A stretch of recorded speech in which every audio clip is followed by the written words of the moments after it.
Lord of Mysteries, The Arrival of the New Black Emperor by author Huo Yang. Chapter 751-755. Promotion to Black Emperor. On the morning of July 8, all the people of Atlantis were summoned or spontaneously gathered. Some of them had traveled a long distance from their villages to the town at dawn. Some arrived at the city square half an hour early, waiting to watch the emperor's coronation ceremony. Without exception, a large, silvery white screen hung before them, and they were all curious about what kind of technological product could allow them to watch the coronation process from Caesar Port. The situations in the south and north continents were quite different, even though people were gathered together. The southern part of the south continent was the core ruling area of Atlantis, and Hobert had a high reputation there. Everyone was quite excited and thrilled to hear that the king was to be crowned emperor. After gathering, everyone enthusiastically discussed the great victories achieved previously. However, in the north, which had just been conquered and where land had not yet been distributed, people were generally indifferent to this coronation ceremony. Many were greatly annoyed at being summoned so early in the morning, but they dared not voice their objections to the village chief. At 8 a.m., images suddenly appeared on all the silvery white screens in Atlantis. Everyone gasped in surprise, expressing their disbelief and astonishment before seriously watching the images on the screen. In a spacious, tall hall, people dressed in luxurious attire all looked outwards. Outside the hall door, a figure in a solemn black ceremonial robe slowly approached. He looked very young, with a grave expression, and his majestic aura made those in front of the screen afraid to breathe loudly. This was not some high-tech marvel, it was an Meander broadcast, orchestrated by Hobert, utilizing Beverly and the power of the Nation of Disorder. First, Beverly prayed to the Creator, and presented the images and sounds she perceived to the Nation of Disorder. Then, Hobert used the power of the Country of Disorder, to project these images and sounds onto screens in various locations. In Anjou's square, after the initial shock, someone suddenly exclaimed, "That's our king. Long live the king. Not the king, but our emperor. Long live the emperor. .. Caesar Port, Royal Palace. This coronation ceremony was rather unique. After Hobert and his two queens took their places, no archbishop stepped forward. Instead, a ceremonial officer with a pleasant voice began to read Hobert's achievements. He came from the prosperous North Continent, abandoned a privileged life, and led the people of the South Continent to gradual prosperity. He eliminated the invaders, eradicated the local nobles who exploited the people, and distributed land to the populace. He enacted a code based on respect for personality, ensuring that every citizen enjoyed basic rights. He unified the South Continent, completely ending colonial rule and warfare. Hobert's requirement for this speech was to be as straightforward as possible, because a national live broadcast was taking place that day, and most of the audience were people who had not received much education. Only by making the people understand his achievements could they sincerely support his ascension to emperor, which aligned with the description of the promotion ceremony as corresponding sacrificial rituals participated by the vast majority of the populace, spread across different cities. The ceremonial officer concluded, "All the people support your ascension to emperor, and the nations of the North Continent are willing to submit to the emperor's majesty. Please be crowned, become our emperor, and become the new ruler of this world. The officials and demigods present all knelt on one knee together, please be crowned immediately, and rule this land." The angels, led by Medici, also bowed, inviting Hobert to be crowned. The reactions of the heads of the four major North Continent nations were somewhat bewildered, as this was not quite like a normal coronation ceremony.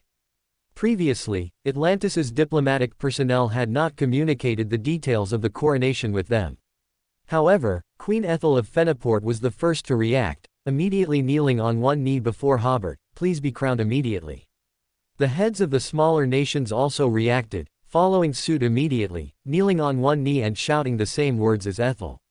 The king of the Fursak kingdom and the prime minister of the Intis Republic hesitated for a moment, then also knelt on one knee, requesting Hobert's coronation. Go-Winton II of the Loan kingdom was the last to react, and he also immediately knelt on one knee. The members of the church were somewhat awkward, they did not know how Hobert intended to be crowned. For them, not being crowned in a church was already disrespectful to religion, and they could not possibly kneel to Hobert.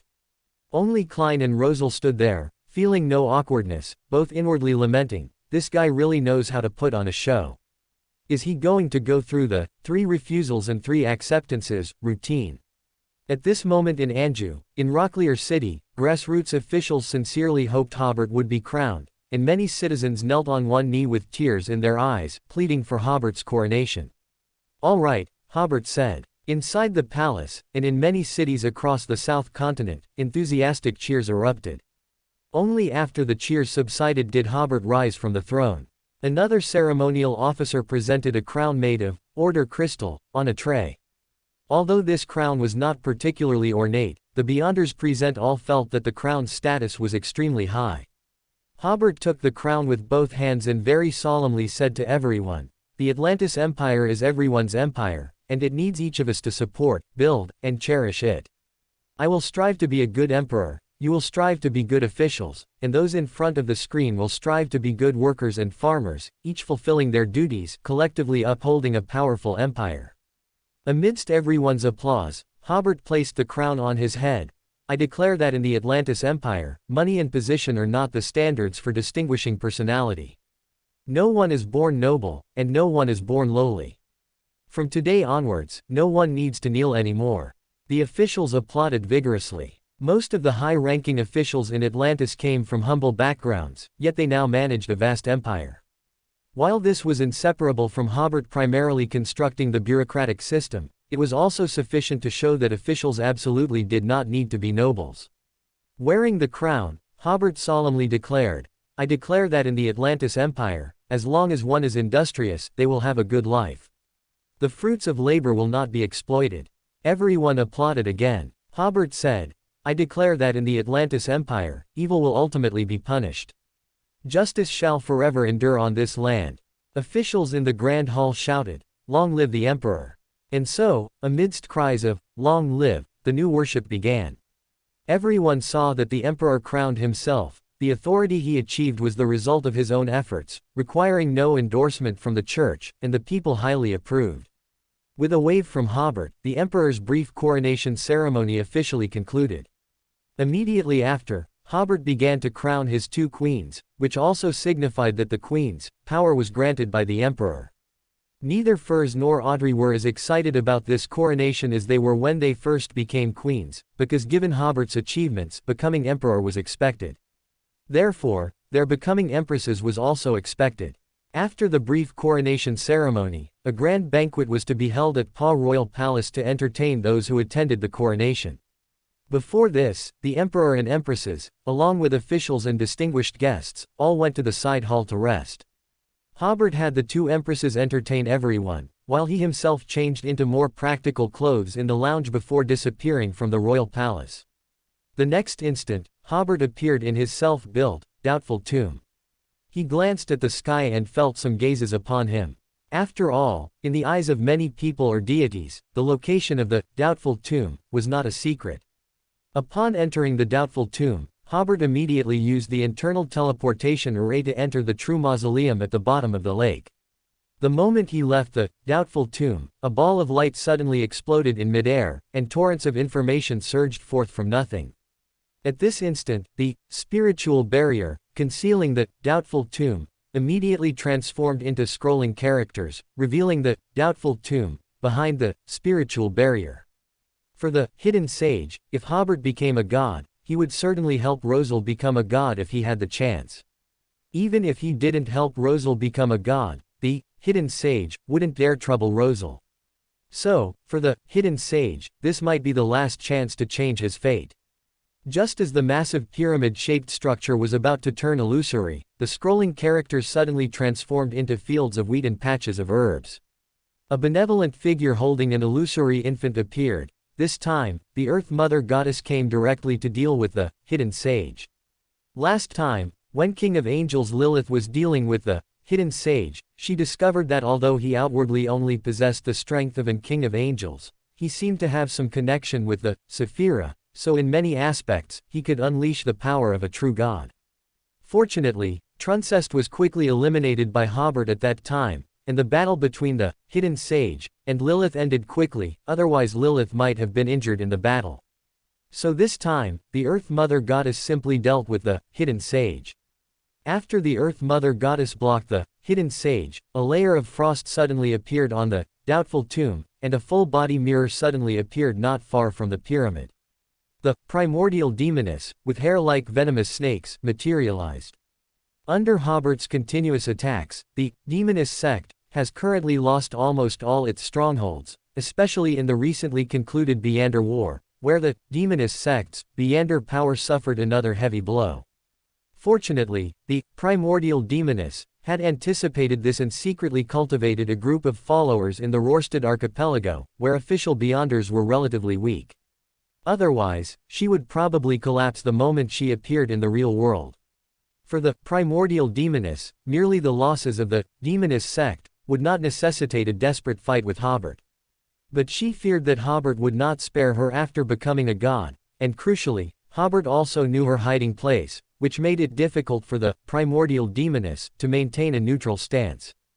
Just as she was about to launch a further attack on the pyramid suddenly vanished from the real world. The morning sky instantly turned into night, and amidst the starlight, a surging power of tranquility descended, blocking the primordial demoness.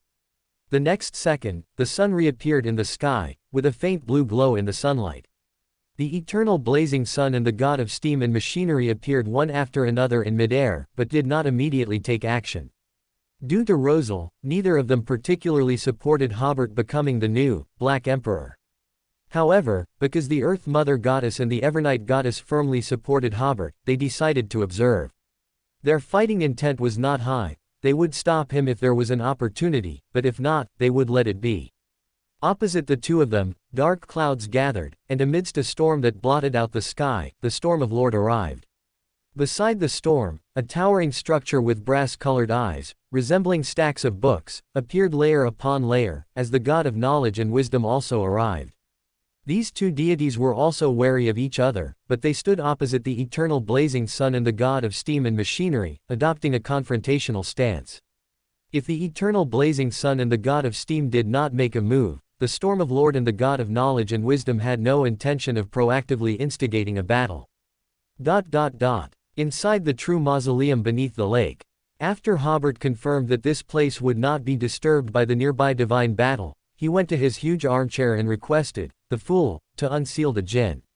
The wick burned on its own, and the blurry, distorted figure reappeared. Hobert placed the djinn on the armrest of the chair. Please. The djinn glanced at the sky. He seemed to feel the gaze from the fool, and he seemed to pause for a moment before saying in a magnificent voice, no problem. Hobert took out 2 portions of the Order Usurping Prince, Beander characteristic. The divine potion, which elevates one to a deity, no longer required any auxiliary materials for neutralization. Because Hobert had already accommodated the uniqueness in advance, he used his spirituality to wrap the 2 sealed artifacts.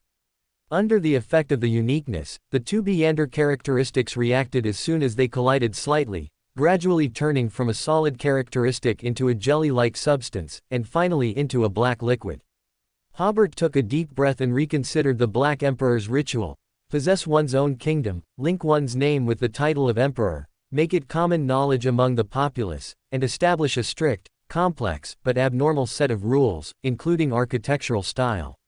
Then, compel the populace to secretly build 9 pyramid-like mausoleums. Afterward, enter one of them and consume the sequence 0 potion during corresponding sacrificial ceremonies held in different cities, in which the vast majority of the populace participates. At the same time, he confirmed the preparations for the ritual one last time. First, he had already possessed his own kingdom for a long time. After more than a year of effort by grassroots officials, the fact that Hobert is king had become common knowledge among the people in the southern part of the South Continent.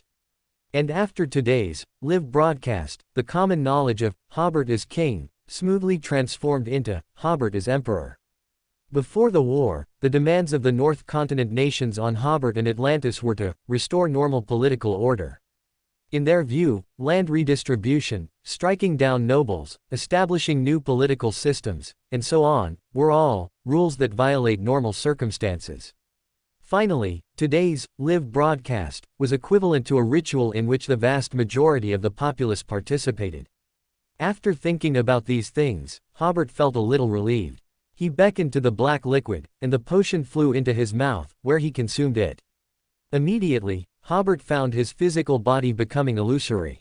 At this moment, he was transforming towards the Order shadow. The next second, his consciousness seemed to disconnect from the real world, becoming extremely ethereal and insubstantial. The 9 mausoleums closely connected to him were like islands in a void ocean, forming part of the entire rule. And the shouts of, "Long live the Emperor!" from the populace in the squares and towns were countless lighthouses, collectively anchoring Hobert, preventing him from completely detaching from reality and becoming part of the Order shadow. A few minutes after Hobert's consciousness disconnected from reality, clusters of grayish-white mist suddenly began to emerge from the brick seams of the mausoleum. These mists seemed to have been inherently present in the mausoleum, only gushing out after a certain mechanism was triggered. Klein, who was observing Hobert's advancement, immediately found these mists very familiar, bearing some resemblance to the mists in Saphira Castle. This should be what Hobert referred to as the celestial worthies arrangement. Klein recalled that such a sight did not seem to appear when George III's ritual was previously disrupted. But then he thought that George III's ritual was disrupted shortly after it began, so George III might have exploded before reaching this stage. It wasn't until the grayish-white mist formed a human shape that the djinn glanced again in the direction of the fool's gaze, then suddenly waved his arm. A section of space within the mausoleum instantly became illusory, and the entrance to the spirit world thus appeared in the real world. Immediately after, Klein felt Saphira Castle tremble slightly, a sensation akin to sitting comfortably in a chair when suddenly several burly men lifted him, chair and all, and carried him away. At this moment, Klein felt that he could stop this process, but at the same time, he understood the djinn's operation, so he continued to only maintain high attention, allowing a force to carry him away. Soon, in that illusory spirit world, a tall and mysterious castle appeared, which was Saphira Castle. The djinn, using those grayish-white mists and his own seal, actually associated with Saphira Castle. However, Saphira Castle was actually still there. Even at his peak, the djinn might not be able to move Saphira Castle. It was more like the entire spirit world moved, and after finding the location of Saphira Castle, it presented this Saphira. Because of the turbulent changes in the spirit world, Klein felt as if he was moving. But the djinn had no way to operate Saphira Castle, he only used its symbolic meaning. The appearance of Saphira Castle caused the grayish-white figure to fall into a brief daze, as if the mysterious castle held more attraction. Hobert's consciousness was wandering in a long, illusory river. It seemed like a very long time had passed before a light finally appeared before him. In an instant, everything around him changed. The light gradually grew larger, eventually occupying his entire field of vision. The intense glare was fleeting. After it disappeared, Hobert's vision became colorful, with beautiful light clusters forming and huge dust clouds coalescing. Soon, smaller lights appeared, and the dust also formed some irregular rock formations. At this point, Hobert realized that this was the process from the initial formation of the universe to the basic formation of galaxies. Immediately after, Hobert also understood why he could see these scenes. The Black Emperor's authority had participated in the transformation of the cosmic environment. After becoming a god, Hobert became a part of this operating rule. Although it was a very small part, it also meant that he had completely detached from the concept of a living being, becoming a true god. The next moment, Hobert suddenly realized that he could no longer keep watching like this. Otherwise, if he watched the entire process of the solar system's formation and then returned, it would probably be too late. He tried to establish a connection with his physical body and his mausoleums. Suddenly, 9 huge light points appeared before him. Those should be his 9 mausoleums, but in front of the 9 light points, an illusory dark mist blocked the way. Just as Hobert was considering how to cross these mists, tiny light clusters suddenly appeared within the mist. Upon seeing those small light clusters, Hobert immediately understood them. Some were parts of the constitution that Hobert had formulated, some were corresponding imprints in the spirit world from land distribution in a certain region, some were moments when someone wept with joy as hope for life reignited in the Atlantis Empire. These individual light clusters, like countless stars, gathered together to form a starry avenue, leading to the 9 colossal light points. As Hobert advanced along this avenue, he seemed to hear shouts of, "Long live the Emperor!" in his ears. The black mist parted, and he finally arrived at the location of the 9 huge light points. In the center of the 9 points was a profound black armchair. Hobert suddenly realized that this armchair seemed to represent the origin of everything, the essence of everything. He slowly sat on it, feeling for a moment as if all rules were within his grasp.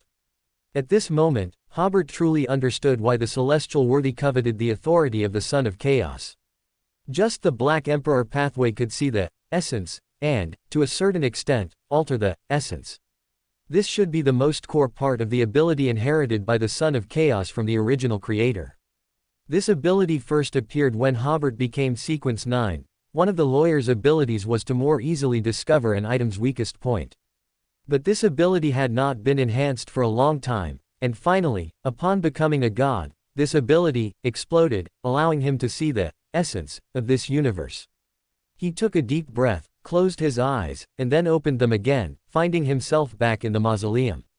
At this moment, the Jinn was still using Saphira Castle to contend with the celestial worthies arrangement. Hobert's illusory body instantly solidified, and a fleeting, faint black ripple, centered on Hobert, instantly spread outwards. The moment the black ripple reached them, the shadows of the world's rules became clearly visible. The Jinn used this fleeting opportunity to disrupt the celestial worthies arrangement, causing the human-shaped shadow formed by the grayish-white mist to fade and eventually become illusory. The Jinn, a faint golden figure, clenched his fist, and the gray mist was instantly altered into a layer of dust.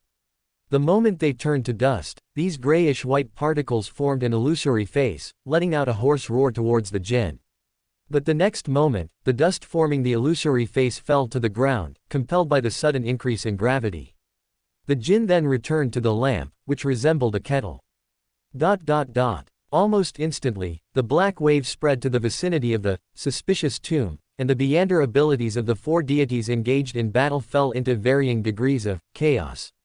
Rolling information streams suddenly turned into sheets of paper covered with text, clumps of wheat suddenly bloomed into morning glories, petrified objects transformed into paper trees, flowers, and animals, and a pure spring emerged from the surging darkness.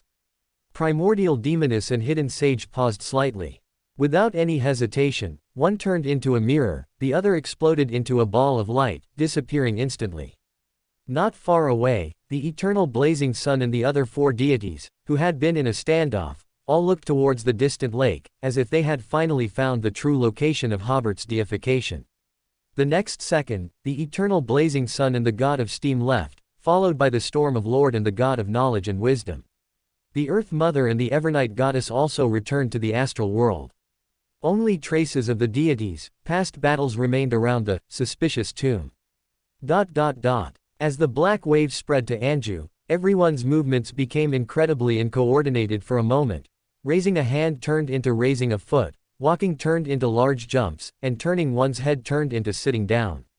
But this sensation was fleeting, and very few people noticed anything amiss. The black wave continued to spread. In Caesar Port, the angels of Atlantis suddenly realized that a new deity had been born. In the North Continent, the last remaining balancers in the Loan Kingdom and the Feniport Kingdom both felt that they had a new object of allegiance. The black wave instantly spread to the god-forsaken land.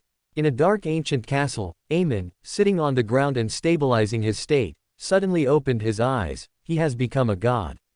At the same time, in the true creator's divine kingdom, Adam and the true creator, who were merging, simultaneously looked towards the giant court, in the direction of the god-forsaken land's entrance. Adam solemnly declared, "A new Black Emperor has descended." In the mausoleum where Hobert was, he had originally intended to go and fight after his advancement, but he found that it was impossible. His spirituality was dissipating severely, and he had to stabilize his state first. So, he made a safe gesture towards the Fool, and then diligently adjusted his state. The Fool, Klein resealed the Jinn and also left the area, providing Hobert with an undisturbed environment. Just as the mausoleum became extremely quiet, a faint, illusory voice suddenly echoed in Hobert's ear. "You are, to date, the Black Emperor in the best state." Hobert turned his head to look, and a phantom mist appeared in the shadow of the mausoleum. The next moment, Hobert was startled, because he was meditating at this time, and if he didn't stay focused, his spirituality would definitely be affected. But soon, Hobert was surprised to find that he had split into two. Originally, he thought it was because the potency of the potion hadn't worn off, and his consciousness and body were about to separate again, but the gradually restored spirituality made Hobert realize that his shadow could also possess independent thought. Of course, this thought was directed by Hobert's main body.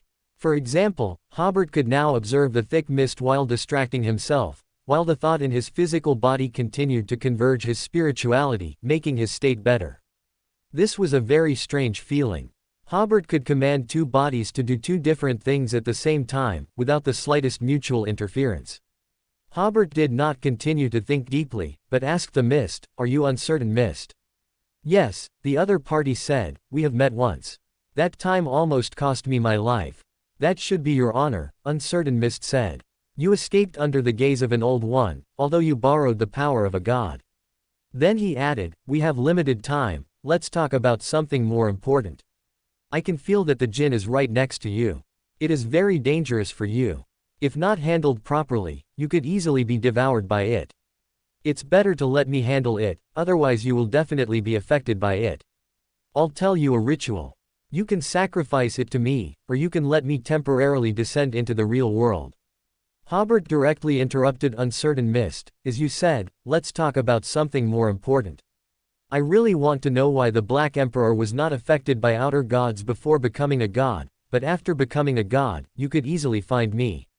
He spread his hands and added, "As far as I know, the previous two Black Emperors and one Justiciar seem to have been affected by you. It seems that after becoming a god, 100% will be affected by outer gods." "It's not that I want to influence you," uncertain mist replied.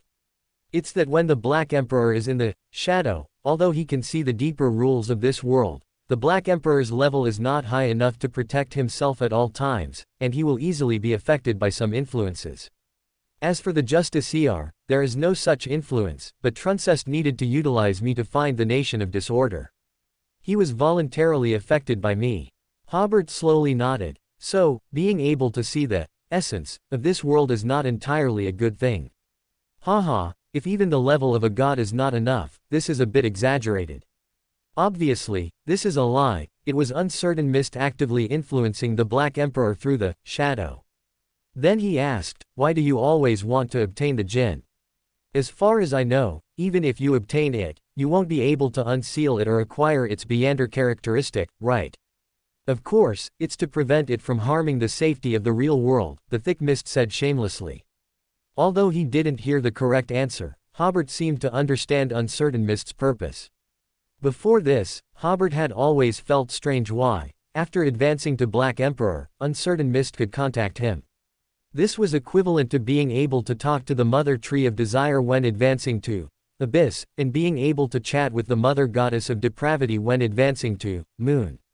It's very likely that just talking to them could lead to contamination. Who could stand that? It wasn't until just now that Hobert finally understood. If the consciousness of celestial worthy awakened within him, then upon contacting uncertain mist, this old one should immediately awaken and recall that he was the celestial worthy. Then the Black Emperor might immediately rush into the starry sky and merge with uncertain mist, or with the help of uncertain mist, quickly find the nation of disorder and become an old one before merging with uncertain mist in the starry sky. In this way, the celestial worthy would soon possess most of the power of the Son of Chaos. This was clearly a form of fooling, the extraordinary characteristic aggregation law. But the jinn had been obstructing this process. Even if uncertain mist did not possess the celestial worthy's memories, his spirituality would make him realize that he must control the jinn. After thinking about this, Hobert said to uncertain mist, "I want to tell you something. I know the ancient sun god and many secrets. So, well, our conversation can be more efficient." Hobert said, "It's fine to let me sacrifice the jinn to you. Anyway, it's not of much utilized to me. But I need to get some benefits, isn't that too much to ask?" Uncertain mist asked, "What benefits do you want? Tell me the main authorities of the old ones."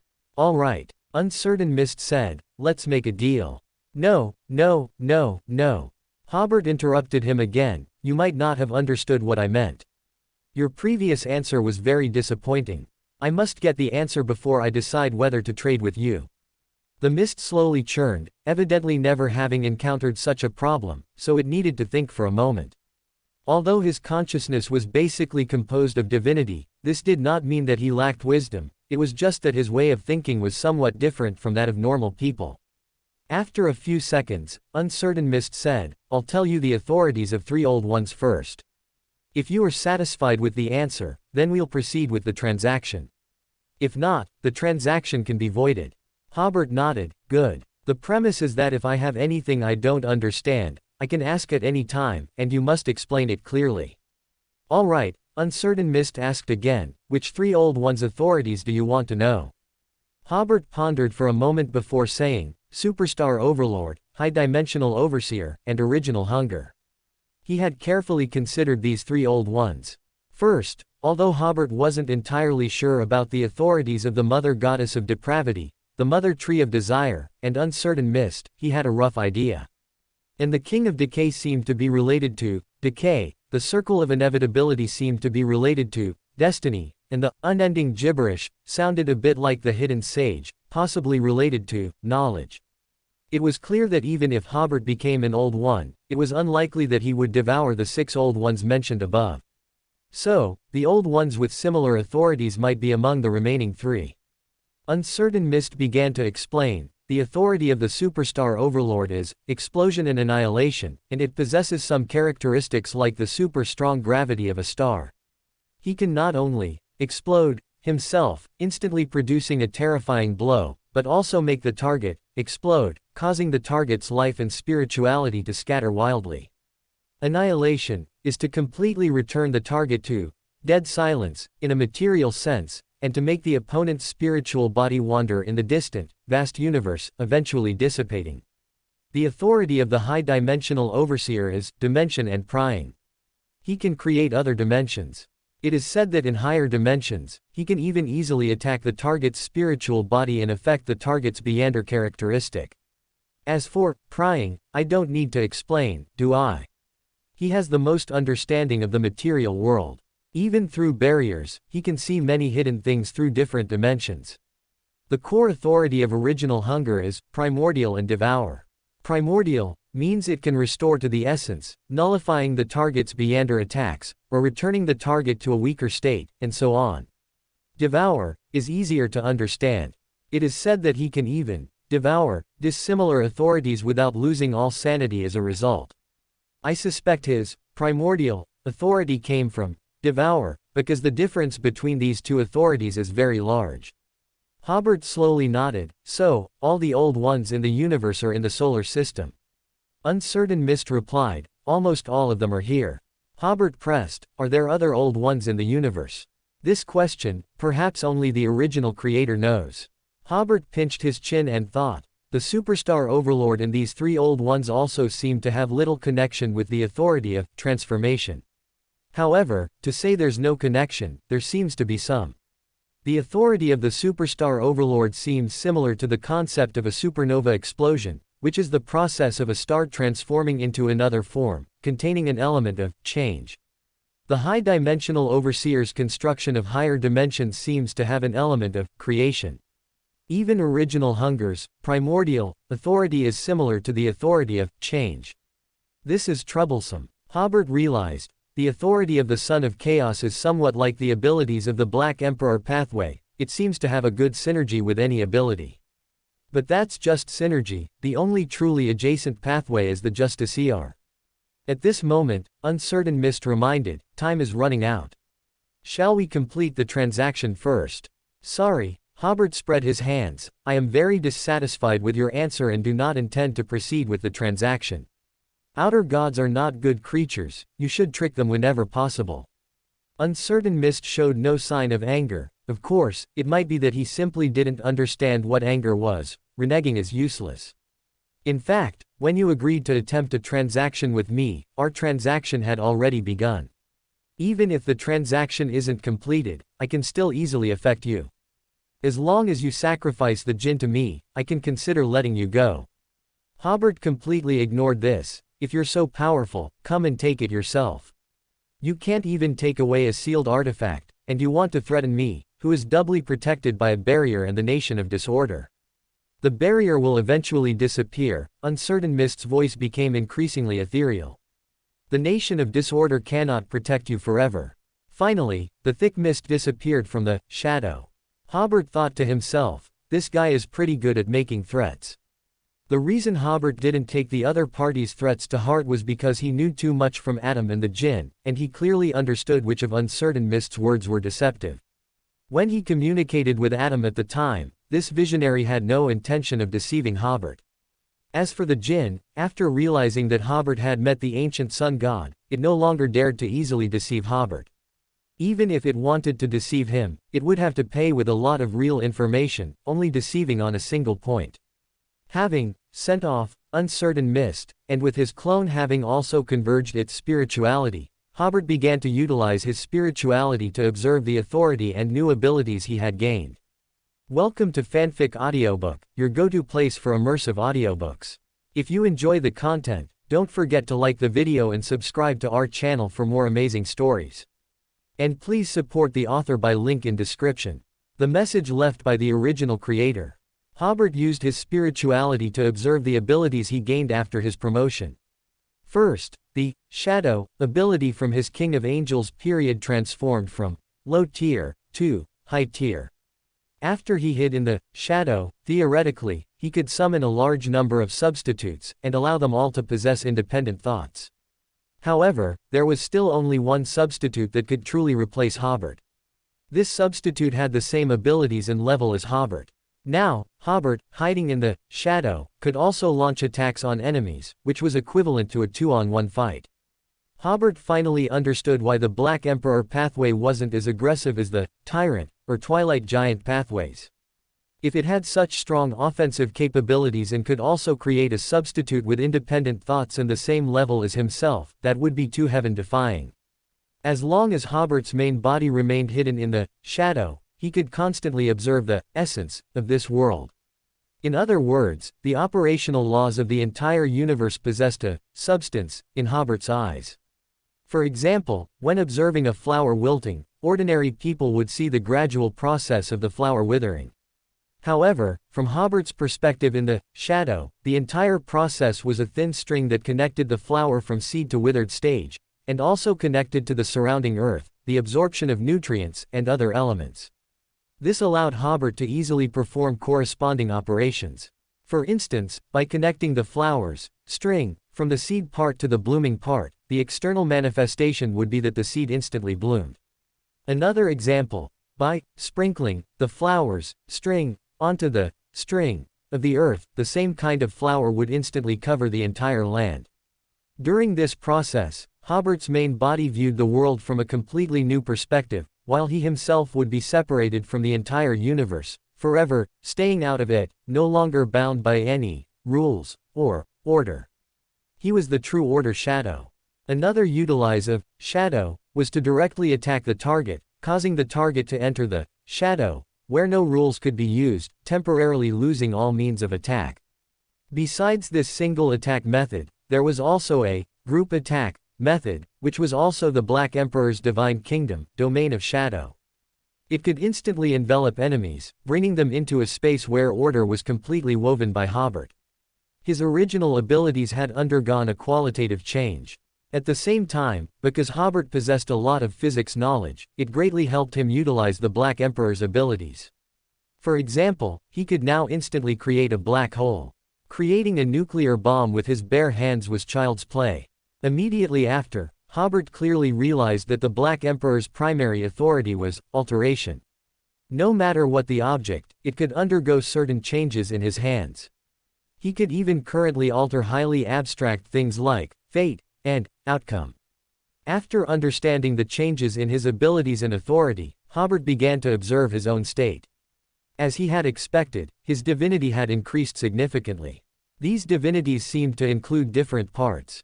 Hobert's spirituality quickly realized that the largest part of the divinity belonged to the original creator, but he was in a dormant state, so the impact was not significant. Another relatively large part came from the Son of Chaos. He would occasionally utter a murmur, making faint attempts to influence Hobert, but his influence was negligible and could be temporarily ignored. There was also a small part from the previous Black Emperor, Solomon, but because he had completely fallen, there was no impact either.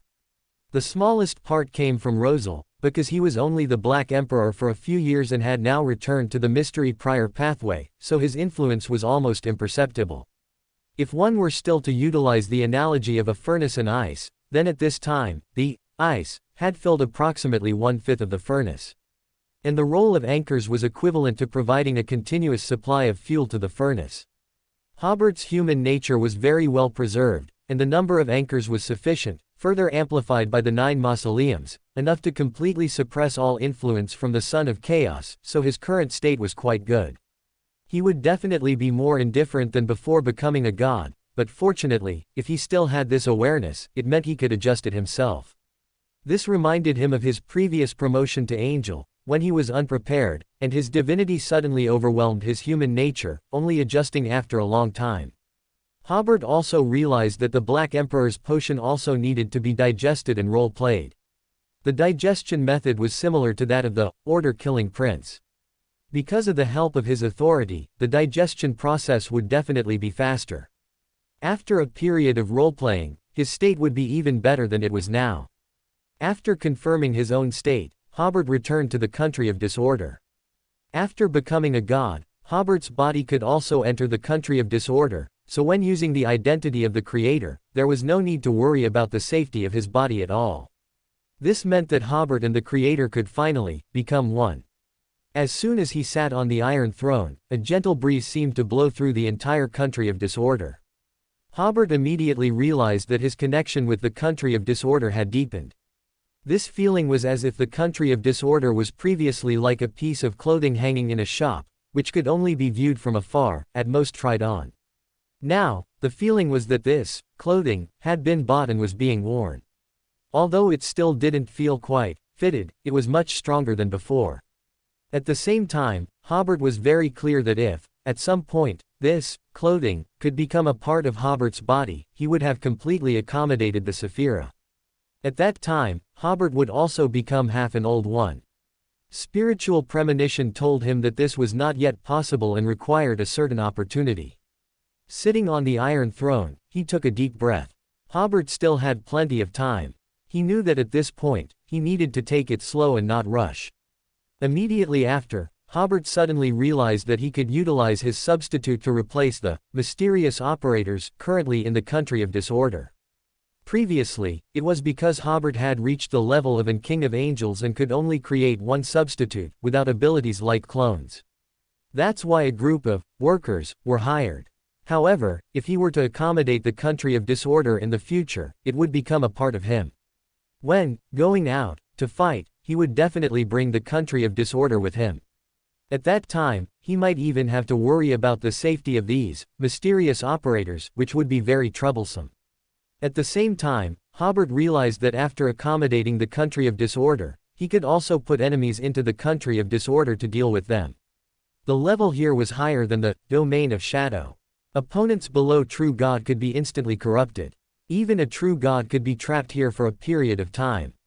If he didn't have the protection of other old ones, he could eventually be corrupted and defeated through a battle with home field advantage. At that time, it would be very inconvenient if there were other people here. Therefore, Hobert planned to talk to the workers recently and transfer them to the supervision department. Finally, Hobert's gaze turned to the bell tower not far away, where the ancient order clock stood, seemingly unchanged through the ages. He stood up and went to the bell tower, reaching out to touch the bronze bell. The moment his finger touched the bronze bell, Hobert suddenly felt as if he had been electrocuted. His body trembled, and then, his mind was filled with a multitude of complex and profound knowledge. This bronze bell was actually the vocal cords of the original creator. It was an abstract concept and symbolic vocal cords, because no one knew what the original life form looked like. But once it was connected to the original, even abstract things gained substance. Hobert was slightly stunned. He had thought this was a part of the Son of Chaos, but he didn't expect it to come from the original. The knowledge he had just obtained was bestowed by the original creator. Or rather, this knowledge was likely some ideas that the original creator had once expressed, which had been deposited on the order clock, and could only be obtained after becoming a god and also mastering the country of disorder. The original creator said, Meander is a virus in the universe that can be used. It originates from a very small, unreasonable change. The original creator said, life should be the theme of the universe. The original creator said, only by taming the Meander can life develop better. Only living beings have the most hope of taming the Meander. For this, I give two rules: Meander characteristic division, Meander characteristic conservation. The original creator said, life is small and fragile, only spirit is eternal. As long as the spirit of life exists, my spirit exists. The original creator said, if the universe can continue, I can continue. The Meander rules can remind life how to prevent the universe from being destroyed prematurely. The original creator said, the endless struggle of life will eventually bear fruit. The original creator said. Hobert deciphered the information he received bit by bit. This ancient knowledge seemed to show him the beautiful vision of the original when creating the universe. But Hobert quickly thought that the original was still searching for the meaning of the universe and life, and apparently, he was not very satisfied with the universe he had created so far. Hobert sighed, truly fearing that if the original awakened at some point and said, let there be destruction, the universe would be gone. At this level of destruction, even gods probably wouldn't survive. He carefully sorted through this scattered knowledge and summarized 2 points. First, the original hoped for life to tame the Meander. Second, the Meander laws given by the original contained hints to delay the arrival of the apocalypse. Hobert first considered the first question. It seemed that the original also couldn't completely control the Meander. In order to prevent the Meander from losing control, he gave the Meander characteristic the law of division. He noticed the 2 rules given to the Meander by the original were Meander division and Meander conservation. This was quite different from the current 3 major laws of Meander characteristic: immortality, aggregation, and conservation. Hobert then thought. The Jinn had said before that most of the current laws of Meander characteristic were bestowed by the original. He guessed that a portion of the rules of Meander characteristic, even the creator was powerless to change, such as the extraordinary characteristic aggregation law, where the more aggregated, the more distortion and the easier it was to produce madness, which was why the creator endowed the law of Meander division to counteract it. From this perspective, it could be seen that from very early on, the creator had been trying to tame Meander. Hobert then thought, with the Meander pathways, it was much easier to maintain one's state, at least at the true God level. The promoted could also maintain their self, but still needed to constantly pay attention to their state. After the acting method, the lower level Meander were basically controlled, but the higher level Meander were still very distorted and easily led to madness. The creator's expectation was still a huge problem. Hobert took a deep breath. Of course, he had no clue how to solve this problem.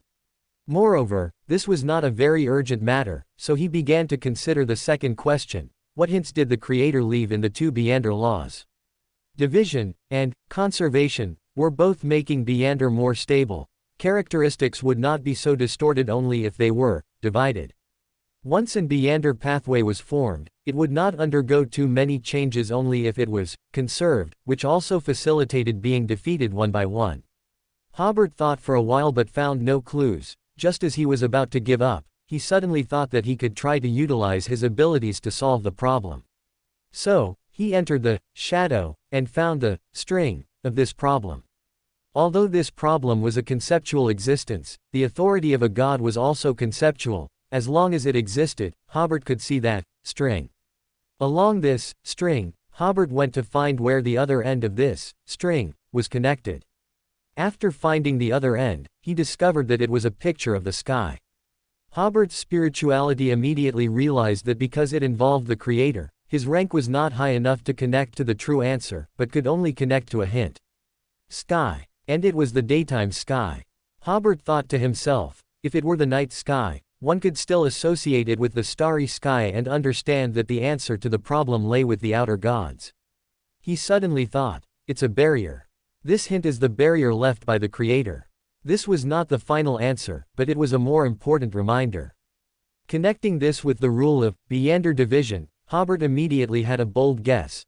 The barrier's function was not only, as the Creator said in the South Pole, to prevent the old ones from retrieving the aggregated characteristics, but also to prevent the old ones from concentrating on Earth. It could be imagined that most of the meander characteristic and Sephira had already aggregated on Earth, which would certainly attract other old ones. Or rather, this was already a fact, because at least 9 old ones had already gathered in the solar system. If these old ones concentrated on Earth, it would be easy for meander to completely aggregate on Earth once again, and it would be an aggregation that even the old ones could not stop. This should be the true doomsday, because that would mean the universe had begun its process of destruction. Meander had still not been tamed. And the reason why the Creator used a barrier to block the old ones, preventing the meander characteristic on Earth from being taken away, was because the old ones did not tame meander at all. Instead, they were making meander more distorted and crazier. The Creator seemed to have placed hope in humanity, believing that humanity might find hope. Humanity had indeed found some hope. The first blasphemy slate should be an enlightenment given to humanity by the original, in line with the Creator's will. As for the second blasphemy slate, the ancient sun god had already deduced a way to maintain a certain degree of rationality even after becoming an old one.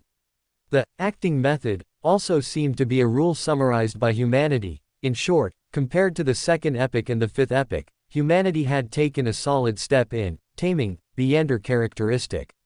Thinking of this, Hobert's resolve was firmer than ever. He must not let the outer gods descend upon Earth. He must drive them away one by one while the barrier was still in place. To create more time for humanity. After taking a deep breath, Hobert prepared to utilize the ability of shadow to find the answer to the first question in the same way. After entering the shadow, Hobert indeed found the string of the first question. However, the other end of this string was connected to a void of thick fog, seemingly without even a hint. Hobert was stunned. He had only received a hint just now because the answer to the question involved the original Creator, and at Hobert's level, he could only receive a hint. The Creator already possessed the highest rank, whose rank could be higher than his, that he couldn't even get a hint. But soon, Hobert understood based on his spiritual perception that it wasn't that there was no hint, but that this problem currently had no accurate answer. That's why there wasn't even a hint. In other words, the method of using shadow to find answers could only solve problems with clear answers. If a problem had no answer, nothing would be found. Hobert smiled. The first question could only be considered later. Finally, he glanced at the order clock in front of him again. After becoming a god, Hobert's spirituality clearly felt. The ability of the order clock was to temporarily suppress the distortion and madness brought by meander, temporarily allowing meander beings to maintain rationality. This was the expectation and wish inherited from the Creator.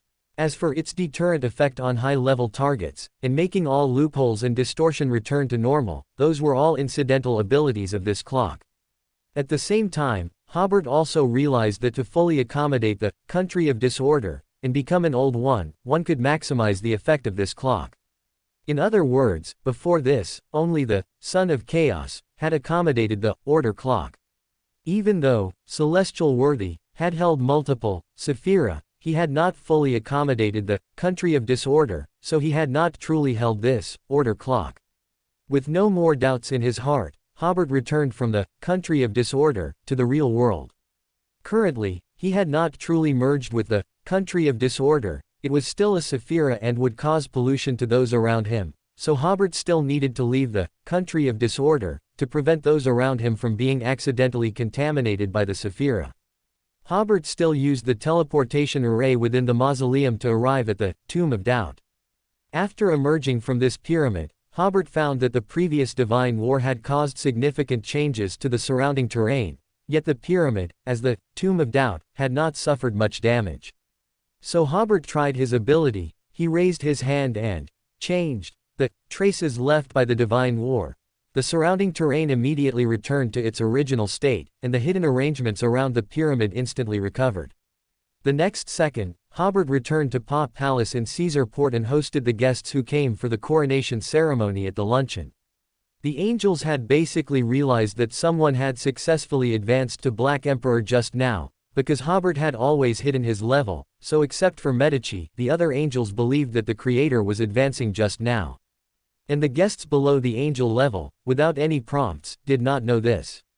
The luncheon ended after 3 in the afternoon. Hobert spent the afternoon and evening with his 2 empresses to strengthen his humanity. On the morning of the 9th, the high-ranking officials who attended the coronation ceremony successively used the teleportation array to return home, as the vast empire still needed them to operate. Hobert also returned to Anjou and held a high-level meeting on the afternoon of the 9th. Audrey's Ministry of Foreign Affairs received 2 tasks. The first was to negotiate with the Orthodox churches in Atlantis to abolish the Inquisition and redefine the responsibilities of both parties. In Hobert's view, there was already a considerable conflict between political power and divine power, so before this conflict erupted, or before the Orthodox churches formed a consensus, he could proactively address it. Regarding the Inquisition, Hobert had long wanted to abolish it, but if he had done so before, several churches would likely have jointly denounced Hobert, making Atlantis very passive. But now it was different. With Hobert's ascension to godhood, negotiations became possible.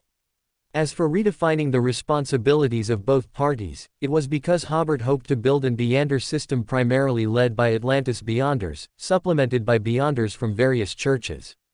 In short, from now on, the Beyonder world of Atlantis would be decided by the Emperor, not by discussions among several churches. Atlantis had the strength basis for this system. Currently, in the North Continent, except for the Kingdom of Fenaport, the Beyonder characteristic of the royal families, nobles, and military of other countries were basically in the hands of Atlantis. Additionally, a large number of Beyonder characteristic had been obtained from the Numinous Episcopate, Rose School of Thought, and Demonist sect before, and most of these Beyonder characteristic were currently gathering dust in warehouses. Since the 5th epoch, no country had ever possessed such abundant Beyonder characteristic. These characteristics could be fully utilized to organize 2 to 3 Beyonder organizations on the scale of an Orthodox church. There was no need to curry favor with the Orthodox churches anymore. When Hobert proposed this plan before, it was rejected by the Orthodox churches for various reasons, but now they would no longer refuse, also because Hobert had become a god. Considering that these negotiations would greatly harm the interests of the Orthodox churches, Hobert asked Audrey to negotiate little by little. It didn't matter if they couldn't reach an agreement. Even if a true god came to support the church, it didn't matter. Hobert could utilize the excuse that he was currently acting as Black Emperor to evade it, and then the negotiations would stop. When Hobert became an Old One later, they could resume negotiations. The second task of the Ministry of Foreign Affairs was, accompanied by 2 angels, to the kingdom of Loan to request Gowinton II to abdicate. The reason was, at the coronation ceremony, Gowinton II was not very willing to accept Hobert's request for coronation as emperor. At the same time, Princess Alice was requested to ascend the throne and become the queen of the kingdom of Loan.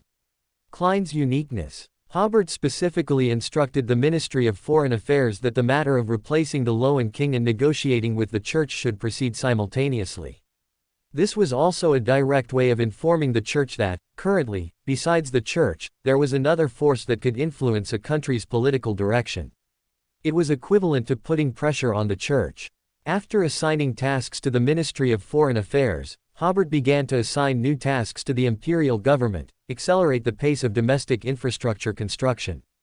In other words, Hobert would utilize his Beyonder ability to intervene in the development process of this country. First, he would make crops ripen early, accelerate the infrastructure boom in the southern part of the Atlantis Empire, and start land distribution early in the northern part of the Atlantis Empire. Then, Hobert instructed the imperial government to prepare for the rapid construction of a large number of urban areas, squares, railways, roads, factories, residential buildings, and breeding zones in a very short period. Finally, within the next week or 2, every citizen of the Atlantis kingdom would learn the rune language and adopt Atlantis-style clothing and architectural styles. Of course, this would definitely involve some obvious Beyonder factors, so Hobert would also alter the consciousness of the villagers, making them believe that all of this was normal. However, he would not alter the consciousness of mid to high-level officials, as there needed to be someone to record and evaluate the results of this grand construction. Hobert was acting as the Black Emperor by doing this. His spirituality had a premonition that there might be an opportunity to accommodate the country of disorder soon, and before that, he must adjust his state to the best possible. At the level of a deity, the digestion of the potion was no longer that important. Hobert could even utilize his ability to rapidly digest the potion within his body. At this level, acting was the most important.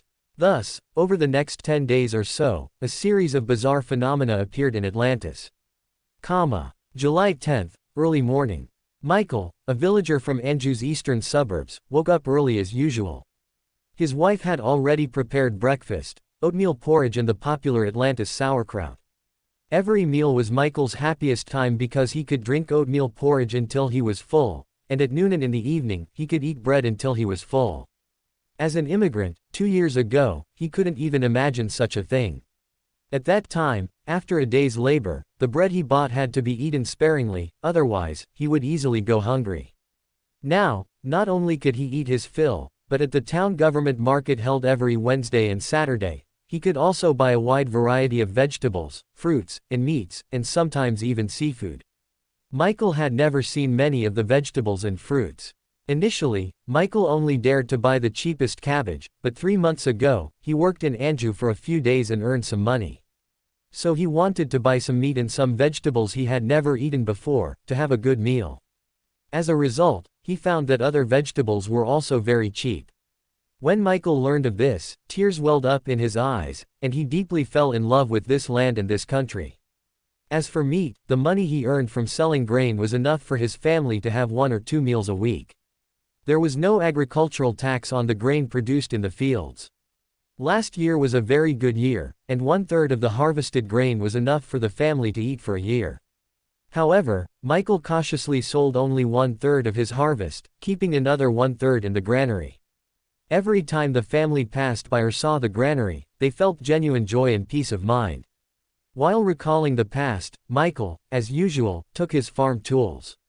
He, his wife, and their 17-year-old eldest son went to work in the fields together, while their 10-year-old daughter went to school with several peers of similar age. At noon, his daughter would return from school, help boil water, and then bring bread, hot water, and sauerkraut to the fields to deliver meals to the family.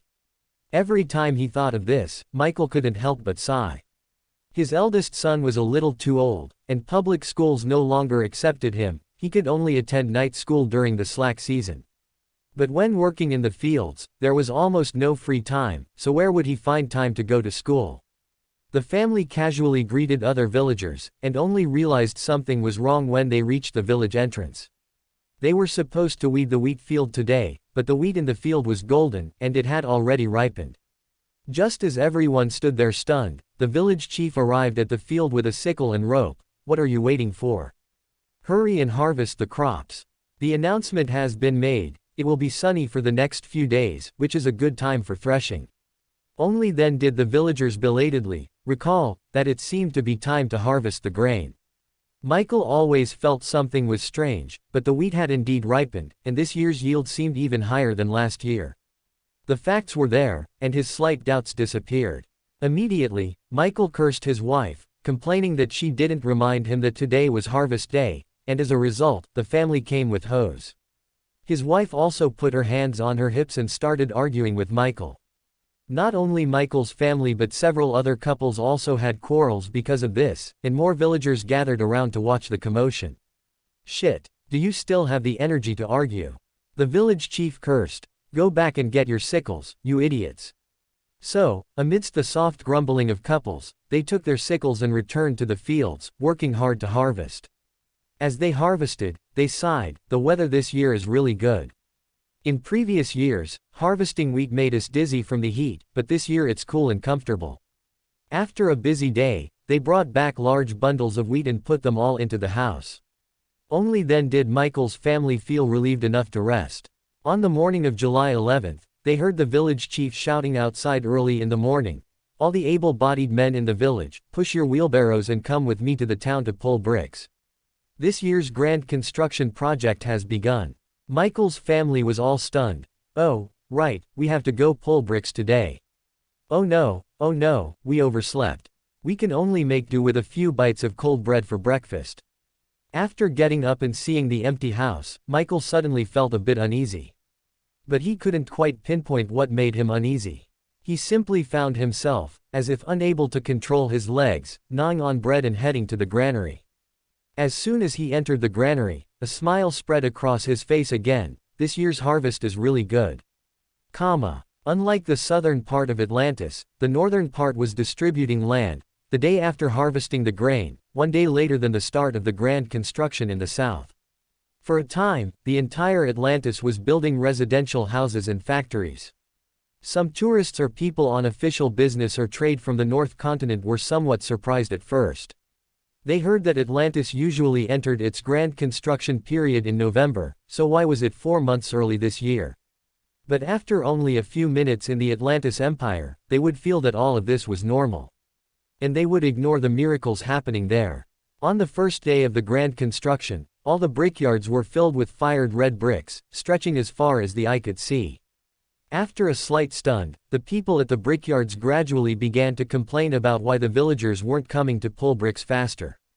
On the second day of construction, the residential houses and factory buildings, whose foundations had just begun to be laid yesterday, rose from the ground and were already completed. Then, schools, markets, government office buildings, or office compounds began to be built. By the third day, these buildings were also completed. After that came the construction of railways and roads. In just 4 or 5 days, the entire Atlantis had a railway network and a road network. July 20th, morning. Hobert and Rosal, who had a refined little mustache, walked along the newly built country road. Rosal watched the villagers digging up wheat roots in the fields, preparing to dry them for fuel. From today onwards, Atlantis's acceleration officially ceased. In the past few days, various departments were compiling the results of this grand construction, and, after completing preliminary statistics, began to deploy the construction of national water conservancy facilities. The new construction tasks would require human effort to build bit by bit, but because railways and roads were already in place, construction efficiency would be greatly improved. Rosal said, "In my impression, the Black Emperor usually issues some distortion decrees that cause great inconvenience to people, to show his majesty. Of course, that is also acting. However, the way you utilize seems different. You are showing your majesty by replacing the King of Loan. In the past few days, the Ministry of Foreign Affairs of Atlantis had successfully replaced the King of Loan. Alice I ascended the throne and accepted the coronation from Emperor Hobert. At the same time, to show respect for the Church, Alice then, on the following day, accepted the coronation from the Pope of the Storm Church." Everyone who saw this news realized that the rules of the world had undergone a tremendous change. Hearing Rosal's words, Hobert smiled. "Only Solomon would do that because he's sick.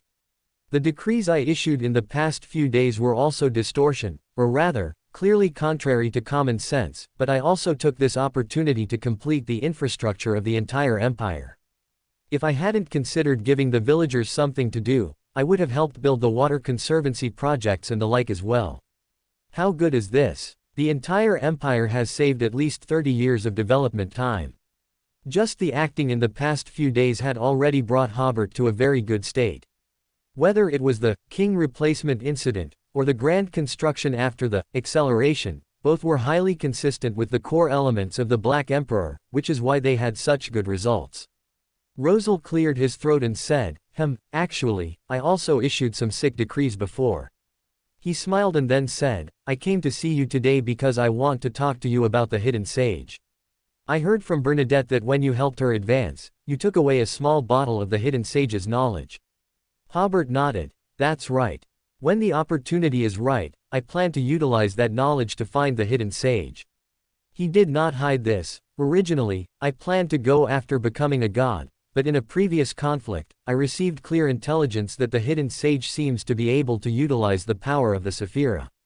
So I have to wait a bit longer, until I am confident I can directly kill him before I go looking for him." Hobert smiled. "My friend, you are truly lucky. The uniqueness and Beander characteristic needed for becoming a god just fell from the sky." Rosal also smiled. It's precisely because I felt a bit embarrassed that I came to ask if there's anything I can help with. Hobert thought for a moment, then helped me compile information on Atlantis's population, land, real estate, wealth, mineral resources, industrial capacity, and so on.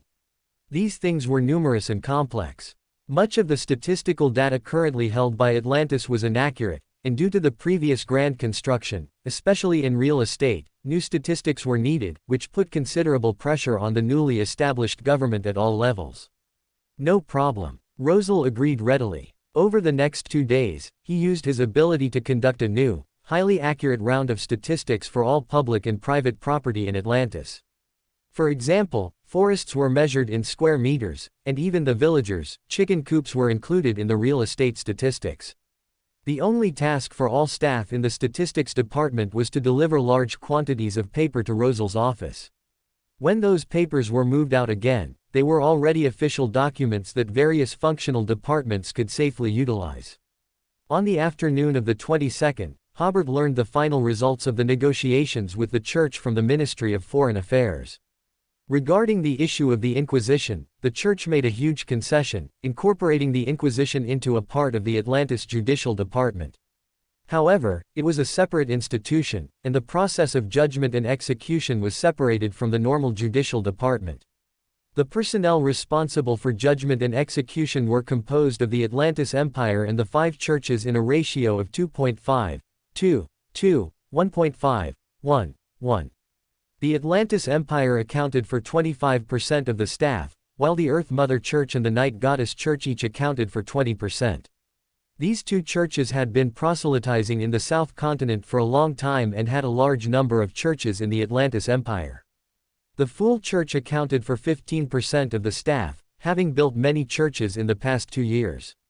The God of Knowledge and Wisdom Church and the Storm of Lord Church each accounted for 10%, and they did not have many churches there. This was already the biggest concession the churches could make. Continuing to negotiate would likely lead to a breakdown. Thus, Hobert agreed to this outcome. In any case, the churches had made a concession, and he could continue to negotiate after he became an old one. Another negotiation was the composition of Beyonder power. This negotiation was initially more difficult than the Inquisition negotiation, as it would greatly limit the church's influence in the Atlantis Empire's Beyonder world.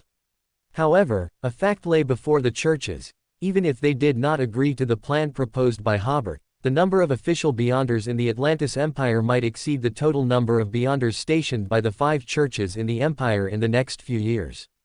After all, apart from the Fool Church, the other 4 true gods could not place all their Beyonder power in the South Continent. Especially with the scarcity of noble and military Beyonders in various North Continent countries, they would be even less likely to place a large amount of Beyonder power in the Atlantis Empire. So, after a few days of discussion, this negotiation became relatively smooth.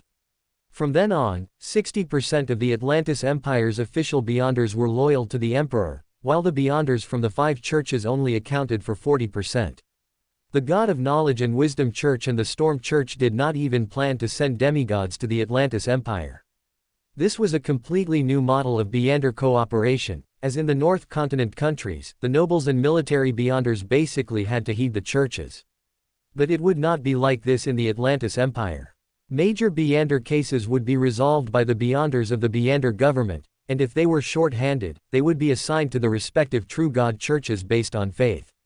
At this point, the negotiations between the Empire and the religions officially ended, and divine power once again yielded to political power.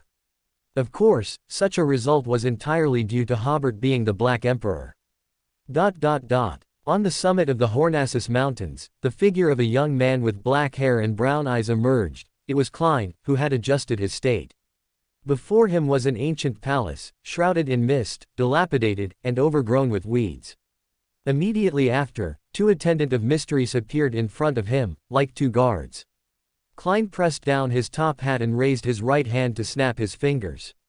The summit of the Hornassus Mountains instantly became dim, with one after another illusory star dotted around. Klein grafted this place to the astral world, so this peak appeared in the astral world. One of the attendant of mysteries walked in front, reaching out to push open the 2 heavy main doors deep within the palace. Zazazaza. The large doors were slowly pushed open, revealing a deep darkness inside. The many corpses hanging from the ceiling of the hall, seen in the previous divination, were nowhere to be found, nor was the transparent worm on the giant stone chair. The two attendant of mysteries entered one after another. In their vision, the deep darkness in the hall changed. Buildings emerged all around, and figures walked on the streets. These figures seemed to be speaking, making the entire hall instantly somewhat noisy. These buildings and figures were dim in color, close to black and white, like old photographs from the depths of history that had suddenly come to life. Klein also entered the hall, and the phantom consequently changed. The scene he saw was different from what the attendant of mysteries saw. He could see that deep within the palace, on that giant stone chair, a figure rested his head back, with his elbows propped on the armrests, as if asleep. His facial features were good, but his cheeks were covered in patches of coarse, short black hair like wolf fur. His face was quite young, but his long hair was already half white, giving him a feeling of both old age and youth, both rationality and madness.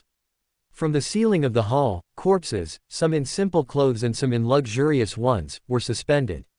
This was almost the standard configuration for high-sequence beyonders of the seer pathway. Klein confirmed his promotion ritual for the last time. When saving Rosal, he continuously fooled fate, reality, and history. Although he had received help from the Creator at that time, theoretically, he had already completed the ritual very well and could promote with confidence. Immediately after, Klein placed his hand on his chest and bowed solemnly to Antigonus. When he stood up, a complex illusory imprint appeared between his eyebrows. This imprint was like a strange luminous door, continuously emitting faint gray-white mist around it. This was Klein borrowing the power of Saphira Castle.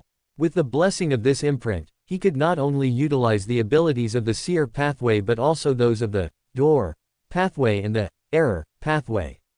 Moreover, these abilities were all at sequence 1 level. The next second, Klein extended his right hand. His fingers quickly closed, and his wrist twisted, beginning to steal Antigonus's identity, fate, and self-cognition. This was to accommodate the uniqueness. If the promotion failed, he could also return fate to Antigonus and seek other opportunities for accommodation. This was the best promotion method he could think of. Otherwise, if he killed Antigonus, it might help Antigonus complete the resurrection process, making it difficult to obtain the Beander characteristic and uniqueness. Behind Klein, a voice sounded at the right moment, "Amplify."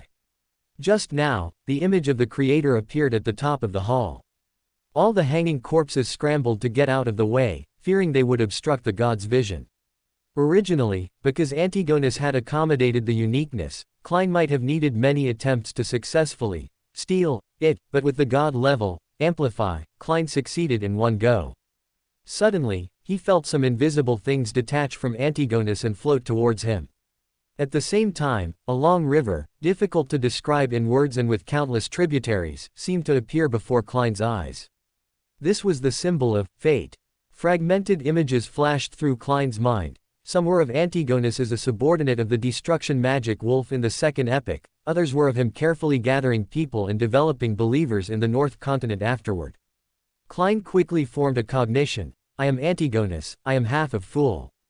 His body immediately underwent continuous changes, sometimes Klein with black hair, brown eyes, and a scholarly aura, sometimes Antigonus with half-white hair and coarse black wolf fur on his face. At this moment, Klein's thoughts were extremely chaotic, and his mental state was completely unbalanced. At the same time, he also inherited Antigonus's out-of-control and insane fate, and his body began to collapse little by little. Dong! An incredibly profound and melodious bell sound echoed in the hall. The corpses hanging from the top of the hall immediately swayed back and forth, as if they heard a beautiful sound and were dancing a dance of death. The phantoms in the hall instantly disappeared, while the pervasive darkness rapidly surged, as if expanding. Regarding this darkness, Hobert not only did not dispel it but also strengthened it to a certain extent, because this was the power of the Evernight goddess sealing Antigonus. The moment the bell rang, Klein felt his mind clear, and all the chaos, loss of control, and madness disappeared instantly. Hobert used the order clock to create an excellent opportunity for Klein to accommodate the uniqueness. Atlantis Empire, New Silver City, on the bell tower of the Fool Church. A young man wearing a pointed soft hat and a monocle suddenly appeared here, standing inside the bell tower's railing, overlooking the entire city. This was Aemon, who had hastily accommodated the door pathway's uniqueness and consumed a portion of the Key of Stars Beander characteristic. But in the next instant, he saw New Silver City suddenly disappear, as if it had been erased from the map with an eraser. Meaningless. Seeing this scene, Aemon smiled and shook his head. After ringing the bell earlier, he was to some extent already Fool's Time Angel, and could utilize this loophole to directly steal a portion of the opponent's anchor. Such theft was useless normally, but it was very useful at the critical moment of performing a ritual. The sudden decrease in anchors would inevitably break the balance, causing Klein to lose control on the spot. However, it was clear that Klein had asked the Evernight goddess for help in advance, and the moment Aemon appeared here, she helped hide the city Aemon was most likely to attack. Aemon immediately withdrew his gaze, raised his hand to adjust the monocle on his right eye.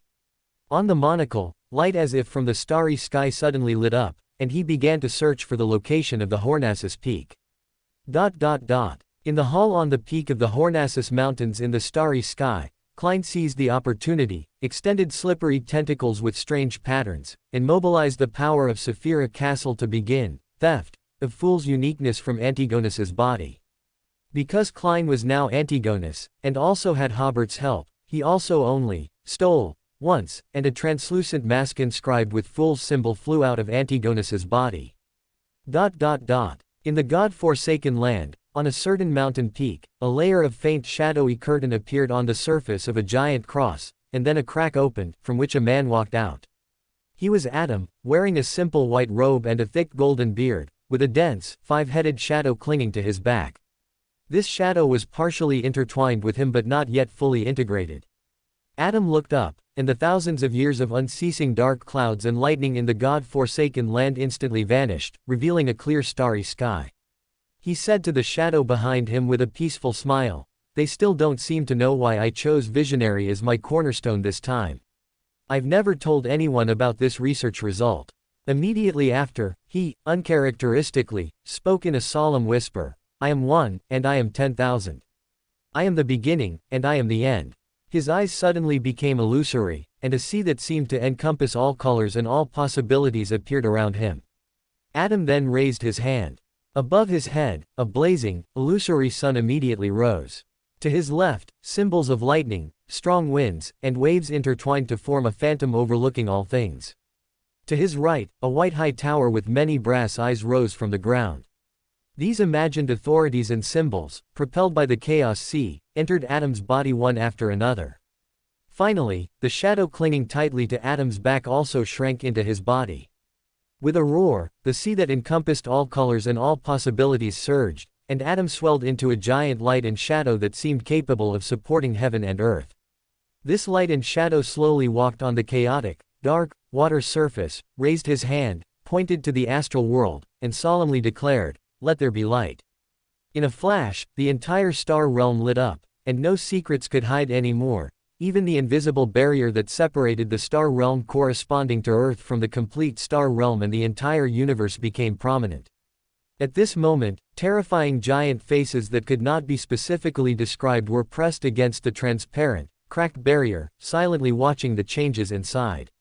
In the starry sky, within the grand hall at the peak of the Hornassus Mountains, all gloom instantly vanished, and everything in the hall was brightly illuminated, so much so that Hobert even felt it was a bit dazzling. Klein was trying to integrate the illusory mask into his spirituality, but the arrival of the strong light seemed to stun him with some kind of power, and the speed of assimilation immediately slowed down. Hobert quickly mobilized the power of the country of disorder, transforming the entire peak into his divine kingdom, an incomplete country of disorder. However, this was still a level higher than the domain of shadows, but it had not yet reached the level of half-old one. For a moment, the strong light was distorted and altered, and the light in the hall was no longer so dazzling, making Klein feel much more relaxed. Hobert further strengthened the association between Klein and Fool's uniqueness, and the speed of assimilation increased. At this point, Hobert looked outside the grand hall. Beyond his divine kingdom, the strong light illuminated three illusory kingdoms. Some of these kingdoms were covered with vibrant sunflowers, and the sky was always bright. Some seemed to be composed of books, either open or controllable, with different figures moving through them, finding joy in reading. Others were an endless sea shrouded in gales and torrential rain, with incessant lightning and thunder. These were the divine kingdoms of eternal blazing sun, God of knowledge and wisdom, and storm of Lord, respectively. The three of them naturally supported Klein in becoming the Lord of the Mysteries, so after Klein grafted the peak of the Hornassus Mountains into the starry sky, they watched from afar. As a result, they were hit directly by the strong light. The next moment, drastic changes occurred simultaneously within these three different kingdoms. In the bright sky, all the sunflowers emitted light, as if each had transformed into a miniature, scorching sun. These countless small suns intertwined, shining together towards the light that made the entire galaxy incredibly bright. Both sides were light, but there was a clear distinction. The light emitted by Adam was dazzling and heart-burning, closer to pure white. Whereas the light emitted by eternal blazing sun was scorching, leaning towards golden. Soon, the two streams of light intertwined, inseparable. At the same time, God of knowledge and wisdom and storm of Lord also encountered attacks from powers identical to their own. They had initially been watching the show, but instantly became even busier than Klein. This was Adam's, or rather, the ancient sun god's research, becoming a true god by one of the visionary, or hanged man, pathways, and after initially mastering the chaos sea, then successively reclaiming the remaining uniqueness and sequence 1 Beander characteristic, was the relatively easy and lowest risk path to ascend to, Lord of the Star Realm.